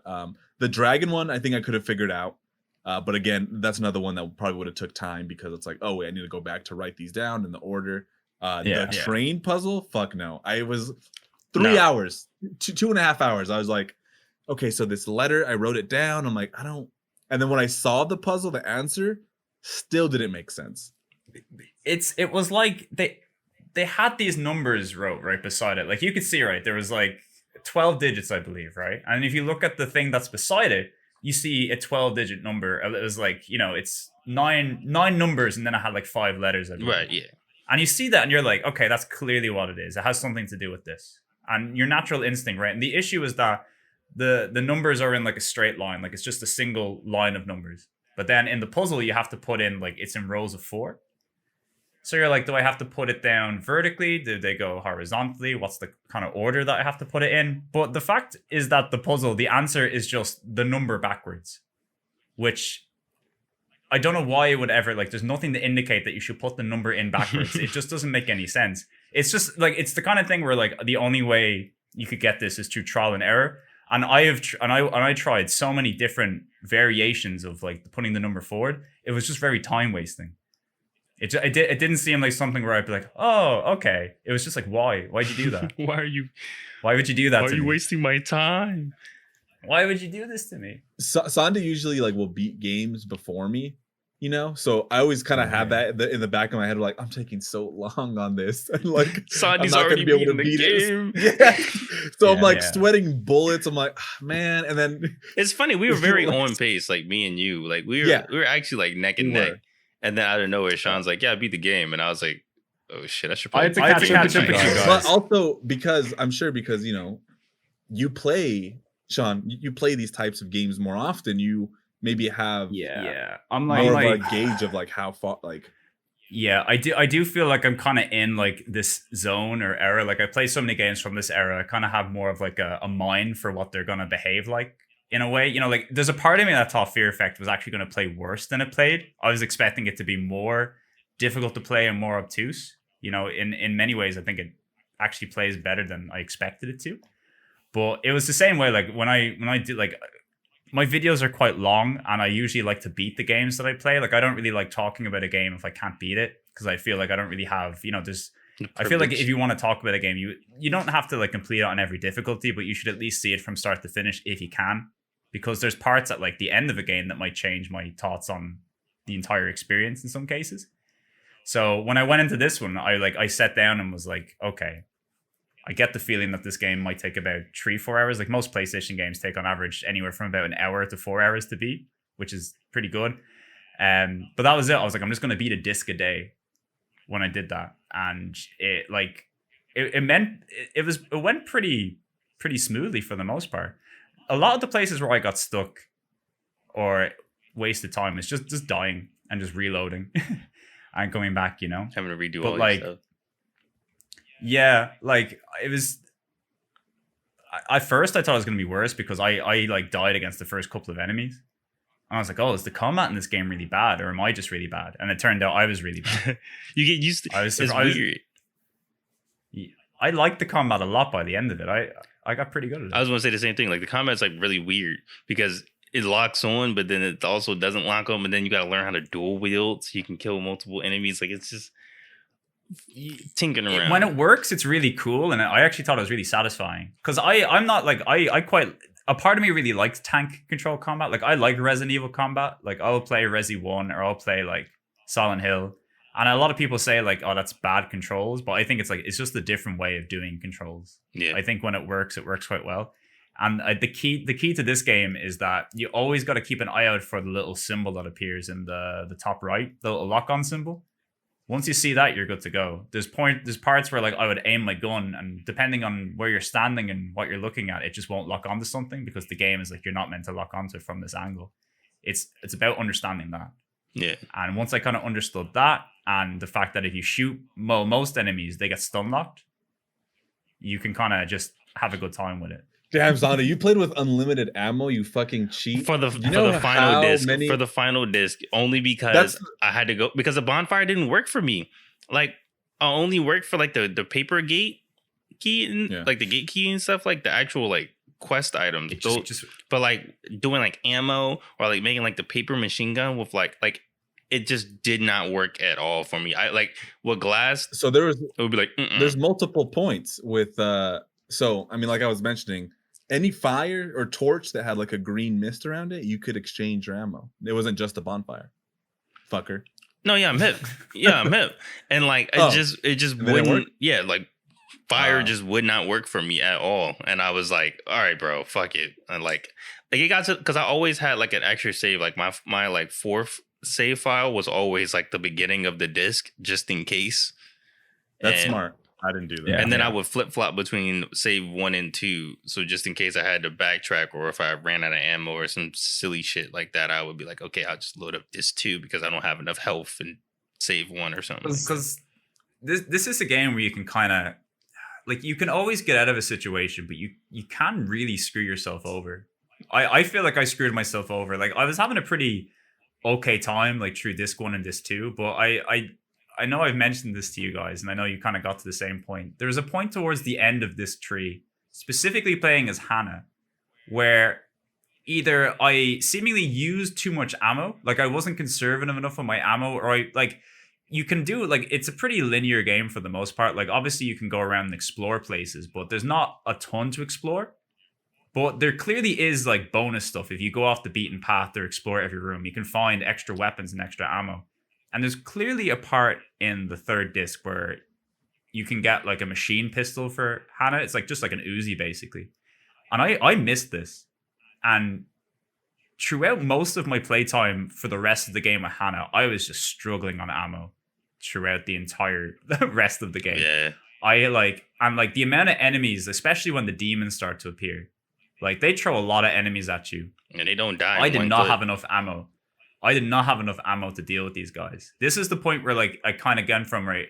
Like I think the idea is because you know what, like Resident Evil, especially the classic tank control ones, where it's all about like you shouldn't be killing every enemy, because if you kill every enemy, you're gonna like run out of ammo for like bad enemies, and you might get into a bad situation. You don't need to kill everything, and that's also kind of true for Fear Effect. You don't have to kill everything, and you also have the option to kill enemies with melee weapons. If you sneak up behind them, you can like stealth kill them in one hit, which is something I started doing a bit later into the game than I probably should have. But as a result, throughout later parts of the game, I was just always struggling on ammo.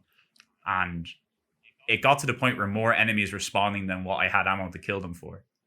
And I was like, oh shit, how do I get out of these rooms? How do I kill people? And that's when I began to understood, right, that rolling in this game, which I was originally using as a way to like avoid gunfire and other things, it turns out rolling 99% of the time makes you completely invincible in this game. Like completely invincible. Just like roll. You can go into a room full of as many enemies as you like with guns, melee weapons, whatever. You just keep rolling, they can't hit you. So throughout the later parts of this game, yeah, you got iframes when you roll in real life. Like if a car hits you, if you roll at the same time, you go right through the car. You go right through the car. It's like, whoa. You know, duck and roll. It works. If a volcano erupts and the lava's coming down, just roll through it. Just if you parry an earthquake. if you can parry an earthquake, you know, it's perfect. But like literally like later parts in this game, I'd say the vast majority of Disc 4 I spent rolling through the environments. Because they would spawn so many demons on you. And I'd be like, you know what? I'm not gonna fight them. There's no point fighting these guys. I don't have to. I can roll by them. Yeah. And it was just like I wish I could show you the footage of me playing this game. I'm gonna put it in the video.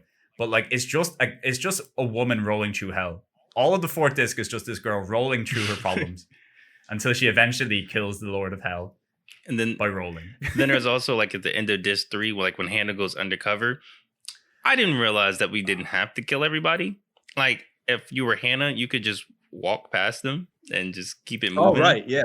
And I was going around like just shooting everybody. You know what the worst part about Do you know what the worst part about that is, right? Like, I understood, like, I was undercover, right? And I thought I was being real cool. Like, I would wait for, like, characters to move apart from one another, and I'd take the knife out, and I'd kill them, and I'd be like, I'm getting ammo. I'm going to be stocked up on ammo. Like, I was like, this is the way to get ammo, you know? And, like, even doing that, nothing. I killed every person there with a knife by sneaking up behind them, like, in my like skimpy whore of the night outfit, which is effectively what is kind of the deal with that. Yeah, there's also, I suppose we should point out that, like, there's a bit in the brothel where kind of like Hannah gets into, like, because you have to kind of sneak undercover, so she wears like one of the, essentially the prostitute's outfits to get into like the back rooms of the brothel, which you're in for like a large portion of it, and then you can kind of do like some stealth mission stuff and go around and kill people.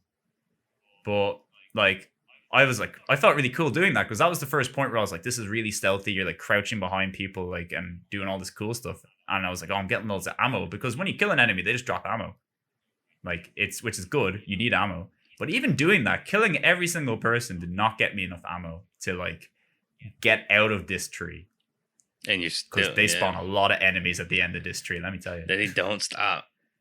Even with max ammo, I was kind of like, damn. There's a lot of enemies. I mean, I think we've touched a lot of the gameplay portion of this game. A lot of the mechanics, the puzzles, our experiences with it. Is there anything else that you guys can think of that was gameplay related, that was funky or really good or really bad, or had you thinking about it? Sandy, do you have anything? I did love... Hold on, I got to reenact it. I love when Hannah...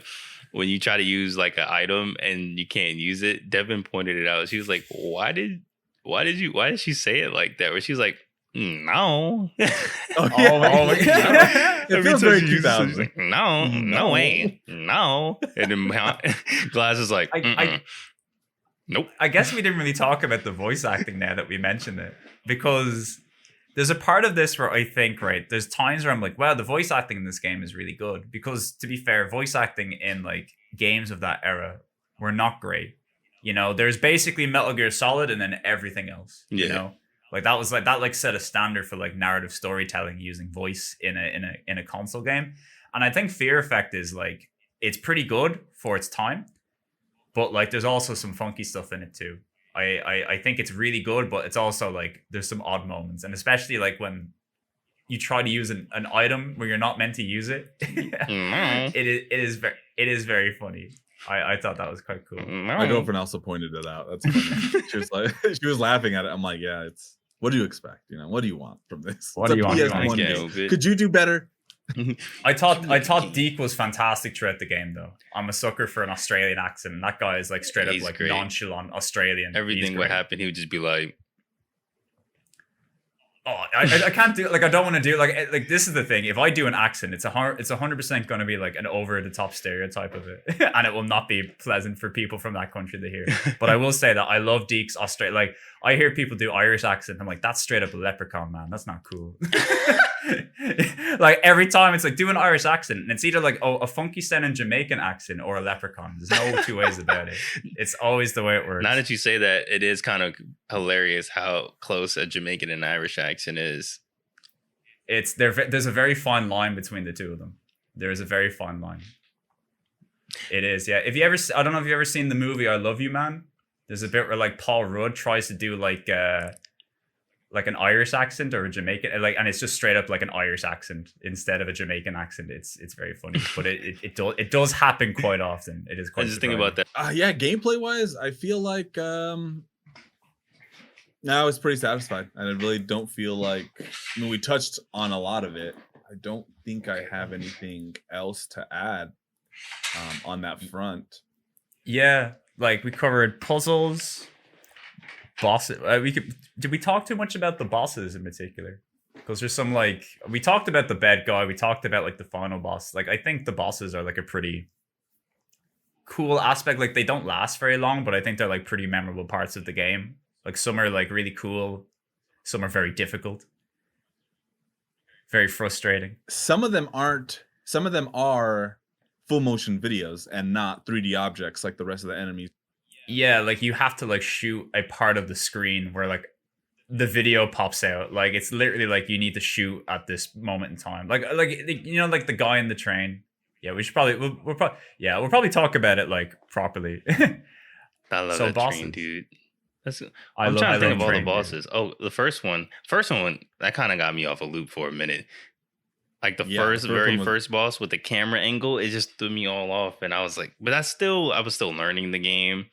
Same. Yeah, I was still kind of getting grips with the controls and motion, and They get you used to that, like when I think when you start playing as Glass and they have like you're getting chased by like I'm not sure if it's a helicopter or a gunship is the correct term, but that's where like you have to like actually get up and avoid the gunfire. Like when you climb up and the gunship appears and shoots at you immediately, and like what you're meant to do is like stop climbing. I don't know why for ages that took me. Like I was like I need to get up and roll. I died so many times on that for whatever reason. Yeah. But I love even the fight against that gunship because because that's when you start to realize how the full motion video works in the context of boss fights, where like this thing, it moves in the background and it shoots in different segments of the screen below you. Like a lot of the boss fights are kind of based off of you being in particular quadrants, I guess. Like fire is going to appear in this part of the ground or this part of the ground or this part of the ground. Don't be in that not part. standing there.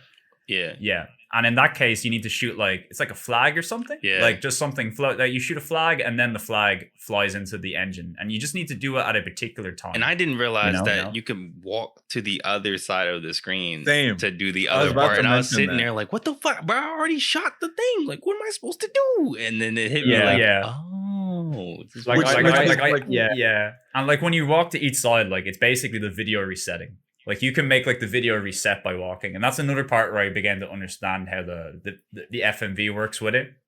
Yeah, like when you walk to a different, like this video starts playing or this starts playing. But yeah, I accidentally rolled back into the other part, and I was like, oh, okay. yeah, because that's the I got only better boss with that. fight where you have that much ability, that many different angles. Which is, Yeah, most boss fights in this game are you kind of contained in a room, and you kind of have like a place where you can hide. Not every boss fight you can hide, but like the one in the train, for example, that's just a guy popping out behind some boxes. he Yeah, took me I like, right. all I I'm did shooting was at just it. shot, Yeah. grabbed the assault rifle, and I just held X until he died. Yeah, that's what I did at the beginning of that fight. I like pumped a lot of stuff into him until he got to about half health, and then it was just slowly inching out behind the box to shoot him.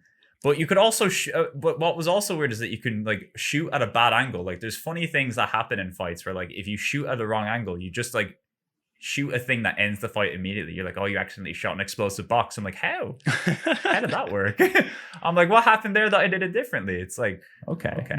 Yeah, Sandy didn't hit the explosive. never hit that I was explosive telling him, box. I keep Oh man, it's weird. You have to like shoot at a wrong time. There's like a point where like the guy's not there, and if you shoot when he's not there, you just hit the explosive box. Yeah, or if you're Which is ducking, weird. or like if he's behind, like if he's behind it and you shoot, it'll trigger. That Yeah, boss fight was bullshit. That's funny because that train boss, it only took me like 4 tries. Like the first like 3 tries was me like going like, ah, fuck, like he's destroying my health. And then the 4th time I was like, all right, let me just cheese it. I'm just gonna hold the button, and I just beat it.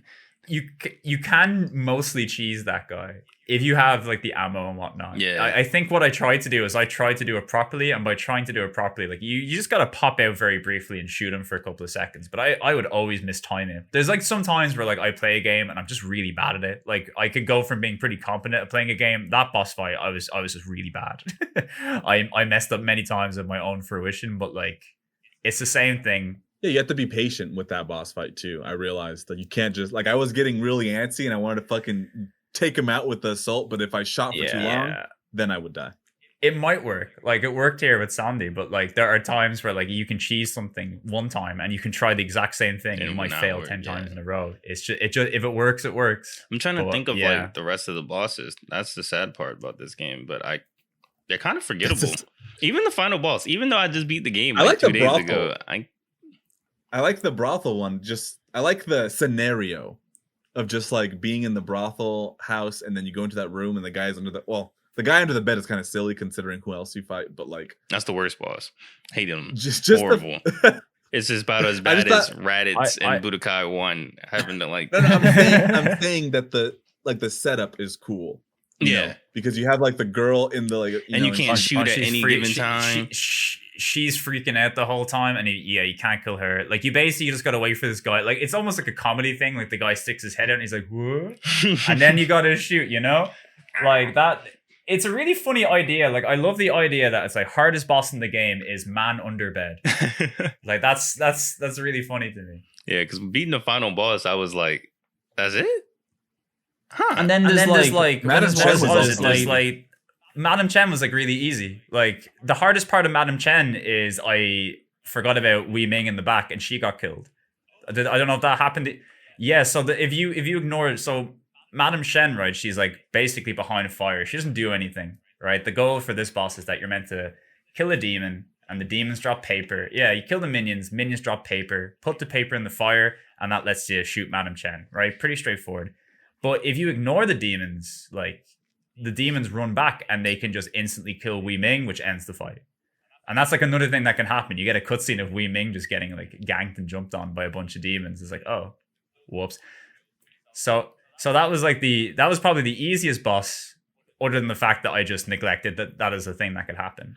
Probably my favorite bosses in the game. I really like the final bosses, the ones that you fight. Maybe not Glass's final boss. I don't know. Like, did you guys do both of the endings? Did you finish the game as Hannah and Glass, or did you only pick one? I just finished the game as Hannah, and then I watched the rest of the endings.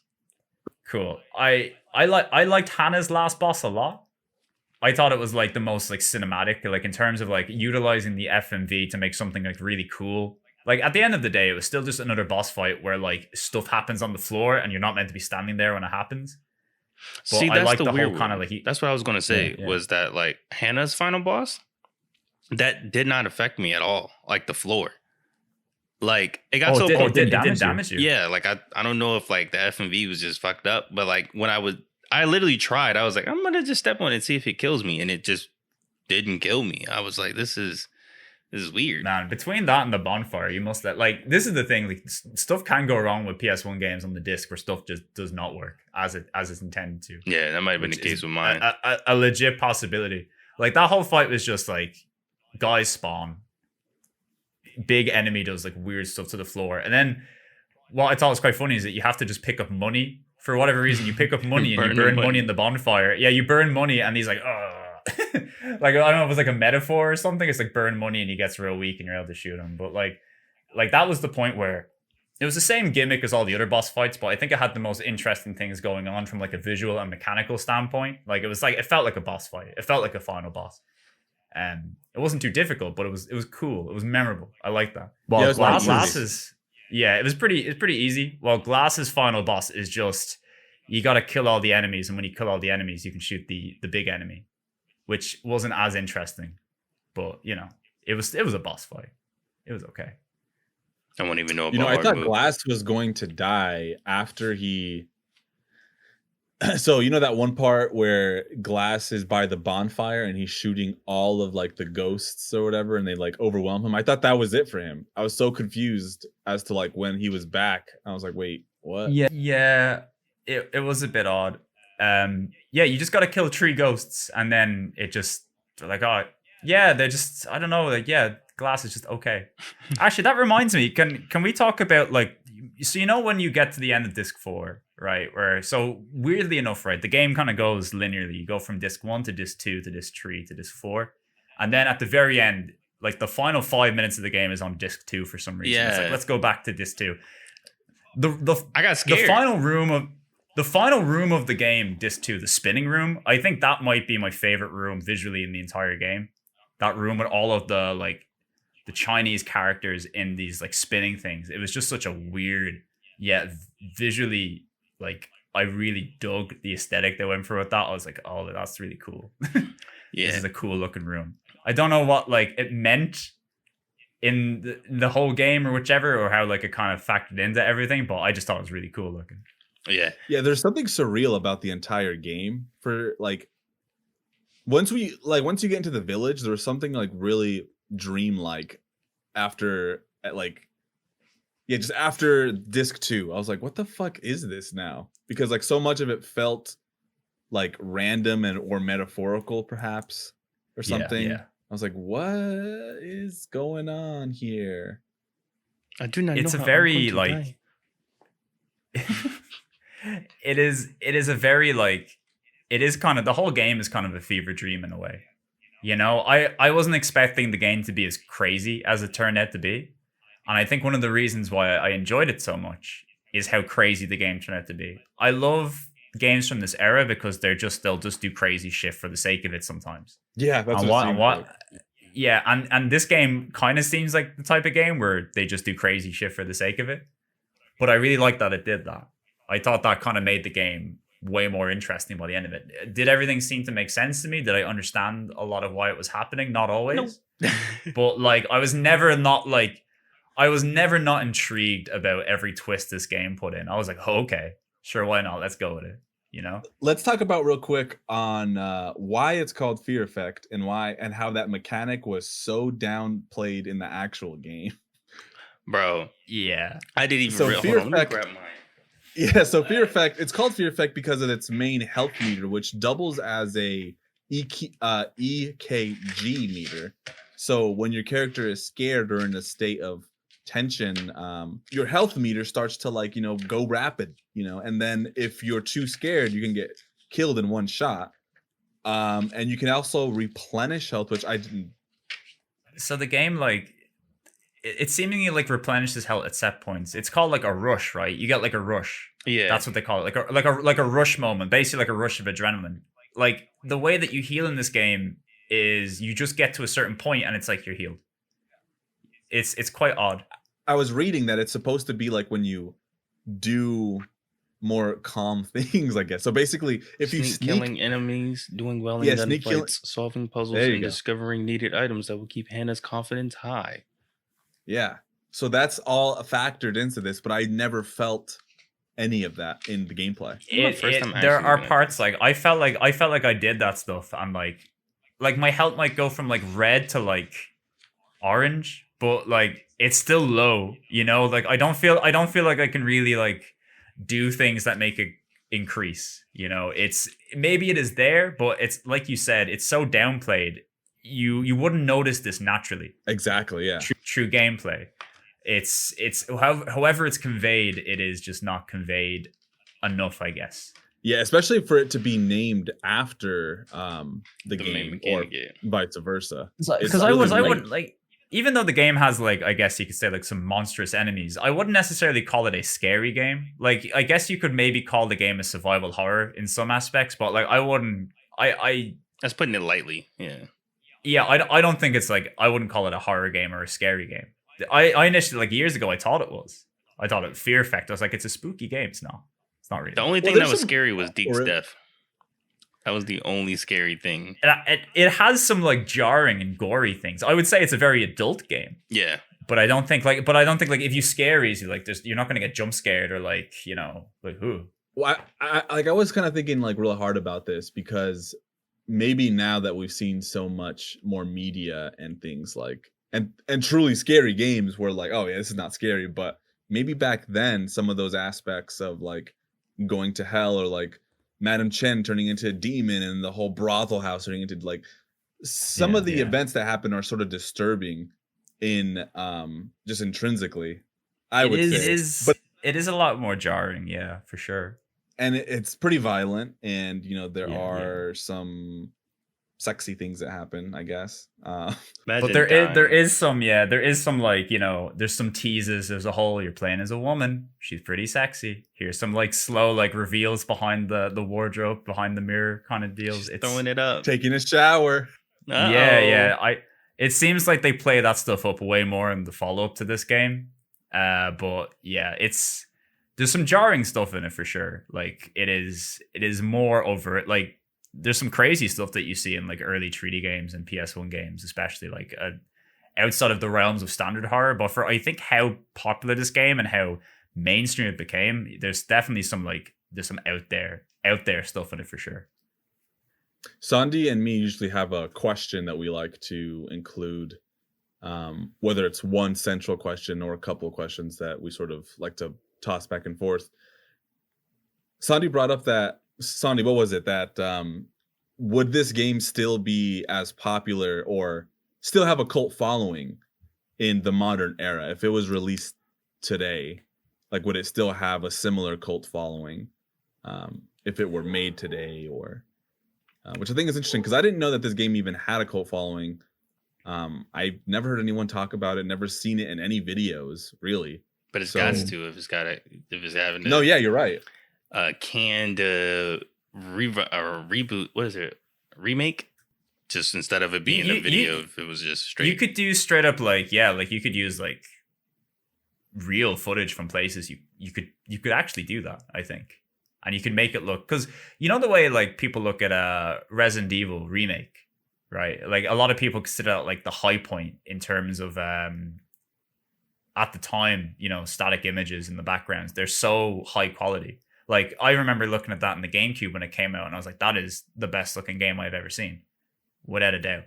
And when you look at it, I guess Resident Evil 0 is the one where they have like the original assets, so they can put that up to full HD. Like that shit looks amazing. And even though that plays like, you know, a tank control game, which some people may argue is outdated, I still think like, I think that's just a good way of like, it's just a different way of playing games. I don't think it's bad. I think that's just an interesting way to kind of create tension in a game. I think if Fear Effect came out and if it looked as good as it possibly could from the video aspect of it, and maybe the controls were tightened up in a way, I think it would be like really, people would really dig it. I think for me, the story is a bit too disjointed and a bit I think the story would get critiqued quite heavily. I think it's too disjointed nowadays. I think that is what would let the game down. I think as like if it came out and people like viewed it as the idea of a throwback to the sort of times with these incredible, you know, graphics and like video implemented on top of it, I think it could be quite eye-catching and quite interesting to people. But as a gameplay element, you know, I think really the thing that carries this game is just its style and its aesthetic. And I think a lot of that would be a bit lost in the modern era, unfortunately. I can agree with that. Yeah, because like the story is charming now, because it's like, well, I mean, compared to what we was getting 22 years ago, I mean, it's cool for the time, for sure. Yeah, but like if the story was told now, there's a lot of, especially because storytelling in video game has evolved very rapidly compared to that time. That it's like very good now, very good. Yeah, like almost even PS2 era, there's a significant jump. Yeah, so like it's just, it wouldn't really mesh well together unless the story was also to get a revamp, and that would take away from the rest of the game. That's just at that point, it's just a whole new game. It's not the same game that we played. You know what I mean? Yeah. But I do feel. What if they did like a Resident Evil remake treatment to this game? Like, I don't think it would work. Like keep the spirit of the game, but just enhance like the aspects of it. I think they would have to do a lot more. Like, the good thing about Resident Evil Remake is that even though they added some new features to it, it's still at its core or its heart is still very much like that classic Resident Evil game. It is still very much like it is Resident Evil, you know? I think to make Fear Effect kind of jump to that level, I think you'd need to fundamentally change a lot about the game and how it works and how it plays, which I think they could do. But yeah, because you'd have to change the inventory. Like, you'd have to change the way you aim and shoot. You'd have to change some puzzles. You would have to change how the bosses work and stuff. Like, I think it's like so much of this is so like there's parts about the bosses and whatnot and like the enemies and like the puzzles and stuff where I'm like, these aren't actually like good. If this was in any other game, I'd be like, this isn't good. It's literally the fact that it's a video in a way, right? It's like you're doing like basic stuff, like basic video game things, like where you have to like, oh, don't step here when this is red, or don't, you know, step here when the gunfire is coming off. But the fact that you're doing this on top of a video is like so cool. I feel like if you'd done this in any other way, it would just be like, it'll be lost. Lose its charm completely. Generic.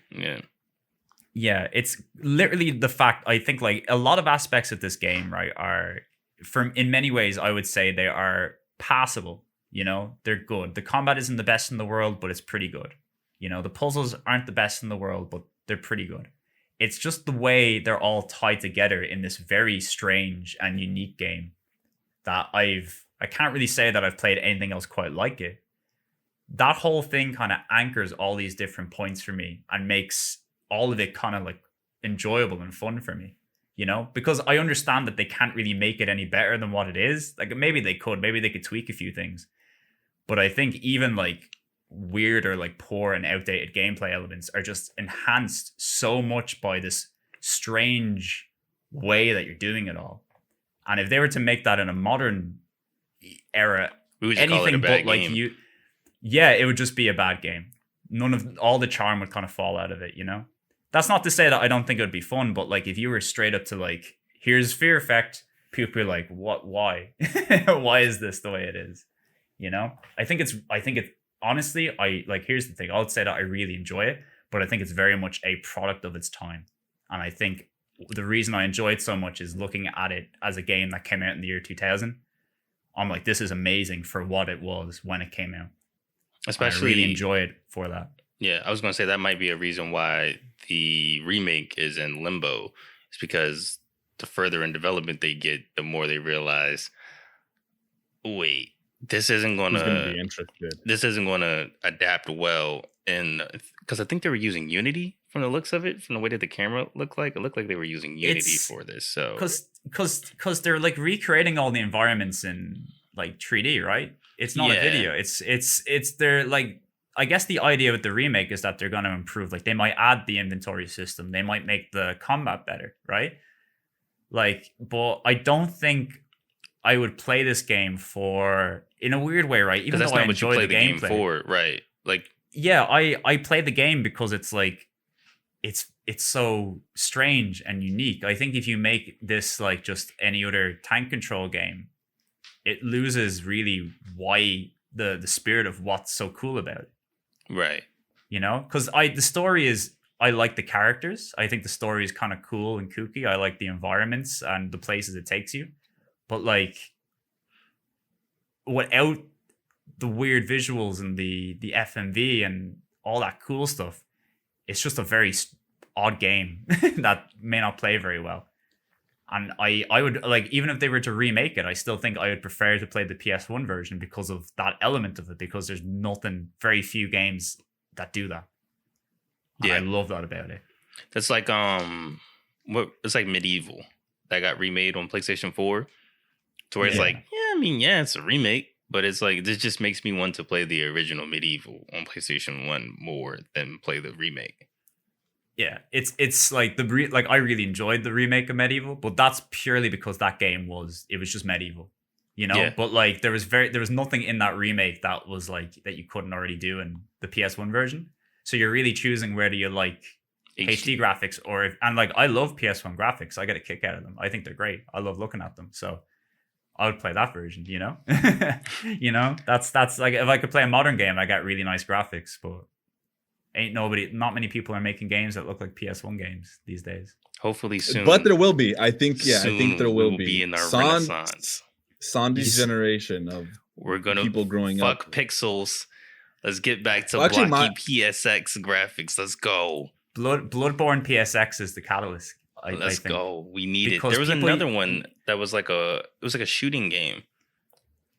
It was like a horror game. It was like a shooting game, and it had like the fog, and it was made with like PS1 graphics. I gotta find it again. But I guess there's a couple of like indie games that are low poly, but it's that like flat geometry-esque look. Or like a super pixel polygon. People have been doing it for a while now. Like a lot of indie development. I don't know if you've ever heard of like it seems mostly for the time being, a lot of it seems to be rooted in horror games specifically. Yeah. Because obviously people take a lot of influence from Silent Hill and Resident Evil, of course. But I don't know if you've ever seen like the Haunted demo disc, which is like a thing. I think that's what I was talking about. Yeah. So developers do this each year where they just create a bunch of like indie games, or like they might become full games, they might not become full games, but just kind of like fake PlayStation games essentially. And they don't always adhere strictly to like a lot of the games look better than what a PS1 game might do, but they're very clearly inspired by the PlayStation and its aesthetics and everything. And like I just love how some of these games look. You know, I think like I look at those games and I think the visual elements that they use to create and kind of emulate this classic style is just in many ways more interesting than, like, I love like a game like Horizon I'd get lost in and I'd enjoy, and I think it looks beautiful, but there's parts where like I would just, that old style and how people can kind of utilize that with modern tech is like way more interesting to me. I think you can make way more memorable than just out there things with it. Yeah, well, so with film, right? Film's been around since the 1920s, and they didn't have, sound and color, and they had different aspect ratios. Now, directors and, filmmakers will just force, the 4:3 perspective, do it in black and white, like The Lighthouse has like that black, so they call back to like the inception of like the evolution of that industry. So I feel like games are now getting to that point to where they can start to stylistically choose like, oh, let's make this in like the PS1 early 90s 2000 style, and we get a shit ton of games that look like the pixel art style. And and it's what is like that pixel 16-bit? This the Switch does it with the Octopath Traveler, the HD 2D, I think it's called. The HD 2D, yeah. So like that's a good mix of like modern and old, where it's like, oh shit, like it's. I love that. There's so many games that I love to see kind of done in that style. Like I am waiting for them. They have to do Final Fantasy VI in that style. It feels like it's just made for that. That is like the perfect way to do it. They're kind of doing something similar with like like that's. It's because it's a beautiful melding of the two styles, modern tech, while still kind of, showing what was great about the past. That's what I love to see. And I think another big thing as well, I don't know how big you guys are into like FPS games. There's like a boomer shooter, what they're called, boomer shooters, which is like Doom Quake. clones. Yeah, Quake and Doom. Like there's a lot of people who are like big into like early 90s FPS games. Boomer shooters is the term. Yeah. Back in my day, we just had a shotgun. Back in our day, we didn't have any narrative. You go from level to level, you collect key cards, and you just shoot things all the time. That's they're having a renaissance with that as well, with games like Dusk and Ultra Kill and stuff. Like these games look like games from that era, but they're made with modern sensibilities. It's like a callback to the classics, but like they're so good. There's this game I bought that was discounted on PlayStation Network called Project Warlock. That game is so good. I love Project Warlock. It's so fun. Yeah, but that's the style, right? Like that Doom-esque, like and HD but pixel. Yeah. So like that game, it adheres to what's known as Wolfenstein sensibilities, where there's no verticality. It's all like you don't go up. You're literally just in like rooms that are connected to one another, and it's just really fun. It feels really good to play, and it has really cool pixel graphics. But it's like, you could see like a game like that in the early 90s technically if you wanted to. It's so funny, you could add filters, CRT filters. I believe that game, right? A random fact. I believe that game was made by somebody who was 13 years old. Project Warlock was 13. What? Wow. One guy who was that. I don't know if he was exactly that young, but he was very young, and it was made by one guy. Like, I'm gonna say that guy is like a genius. Did you say 13 or 30? 13. I can't really do my trees very well, but like one tree, 13 years old. 13. Yeah, very young. I don't know if that was the exact age, but I know for a fact the dude who made it was one guy, and he was very young. So like, I played that game, and I was like, a friend bought it for me for Christmas on Steam, I think. And I was like, cool, I'll play this. And I had a really good time with it. And then I read up on the guy, and I was like, holy shit, I can't believe this guy made this game when he was so young. It's really fun, by the way. Project Warlock 2 is coming out soon. Check it out. Oh yeah, this dude's he's younger than me. Yeah, he was born in 98. So when this game came out, he was... He's probably not 13, but he's very young. Yeah, he's probably like 15, 16 when like you finished this. Yeah, he was crazy young. I was like blown away. Like that guy is gonna make some cool shit when he's like older for sure. That's like John Carmack and John Romero when they made Doom when they were really young. Like they were, just crazy talented programmers. That's like the visual style and even the animations. It's not even like there's some great art direction here too. Yeah, and this is like, I think Unity is like a really great thing. Yeah, it's a really fun game. I like it a lot. All right, I think that about wraps it up. I think we don't have anything more to say about this game, unless Sandy, Sean. So my final thoughts on Fear Effect is it is a really cool, really interesting, really unique game that, in spite of its flaws, is one of the most memorable games that I've played on the PlayStation in recent memory. In fact, immediately after playing it, it made me want more, and I'm very excited to play Fear Effect 2. I want to know more about these characters. I want to see more of this universe, and I want to shoot weird people under the bed more. So that is my final thoughts on this. That is, I'm looking forward to it. I'm excited. I'm just ready to play Fear Effect 2. This is easily in the running for Boater of the Year. Easily. And we just gotta. You better pray we play something better, or else this is the winner right here. This is it. Yeah, I was pleasantly surprised. I really enjoyed it. It would have been interesting to play it when I was younger and see like if I found it scarier or maybe more compelling or whatever. But definitely not the running for Boater of the Year. But I think it's definitely has a lot of great things going for it, namely that it's super novel in its FMV reliance. But other than that, yeah, I think if you're listening to this, you should probably play it. You should probably try this out. Play it. This is definitely like a must. Like if you have a PS1, this is probably something you should see like in action, because I feel like it takes advantage of what it sort of encapsulates what that era of PS1 games, or at least in that corner of PS1 games. This is a game that's a lot better to play than it is to watch.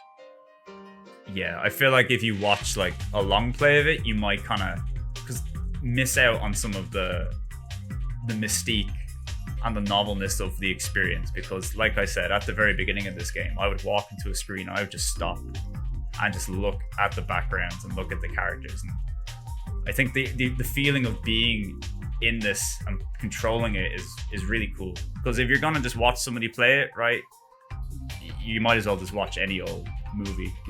You know, it's the feeling of playing a movie. I feel like that's what this game tries to give you, and that's really cool. Yeah. I mean, games are meant to be played. Yes, sir. For sure. But anyways, thank you guys for watching. You can find Sean on YouTube, obviously, Sean Seanson. He has great content over there. Probably better content than we have here. It's adequate content. It's good. It's okay. And make sure you guys add Buster Groove to his wheel, please. Actually, that's what you need to do. You need to tell me how to add stuff to the wheel, because I'm going to add a lot of games. You got to comment, and I'll give you one. I'll give you one game from any game of your choosing, and then you can pick one game that only came out in Japan. So that means you have the choice of Buster Groove 1 and or 2. And then you need to find a weird Japanese rhythm game, which there are many. Buster Groove 3 is on a PlayStation 2. Fuck. You know the people who made Buster Groove made Disney's Dance Beat, right? Yeah. Well, no, Disney's Dance Beat. Sorry, Britney's Dance Beat. Yeah, I found that out. Yeah. I was making a video and I was including Britney's Dance Beat, and then I was like, wait, they're the same people. My whole childhood is a lot, right? Yeah. I was like, well, Britney's Dance Beat is good, actually. It's Buster Groove 4. Yeah, technically. Guys, make sure you comment, like, subscribe. We appreciate all that. Thanks for listening, and peace out. See you later, guys.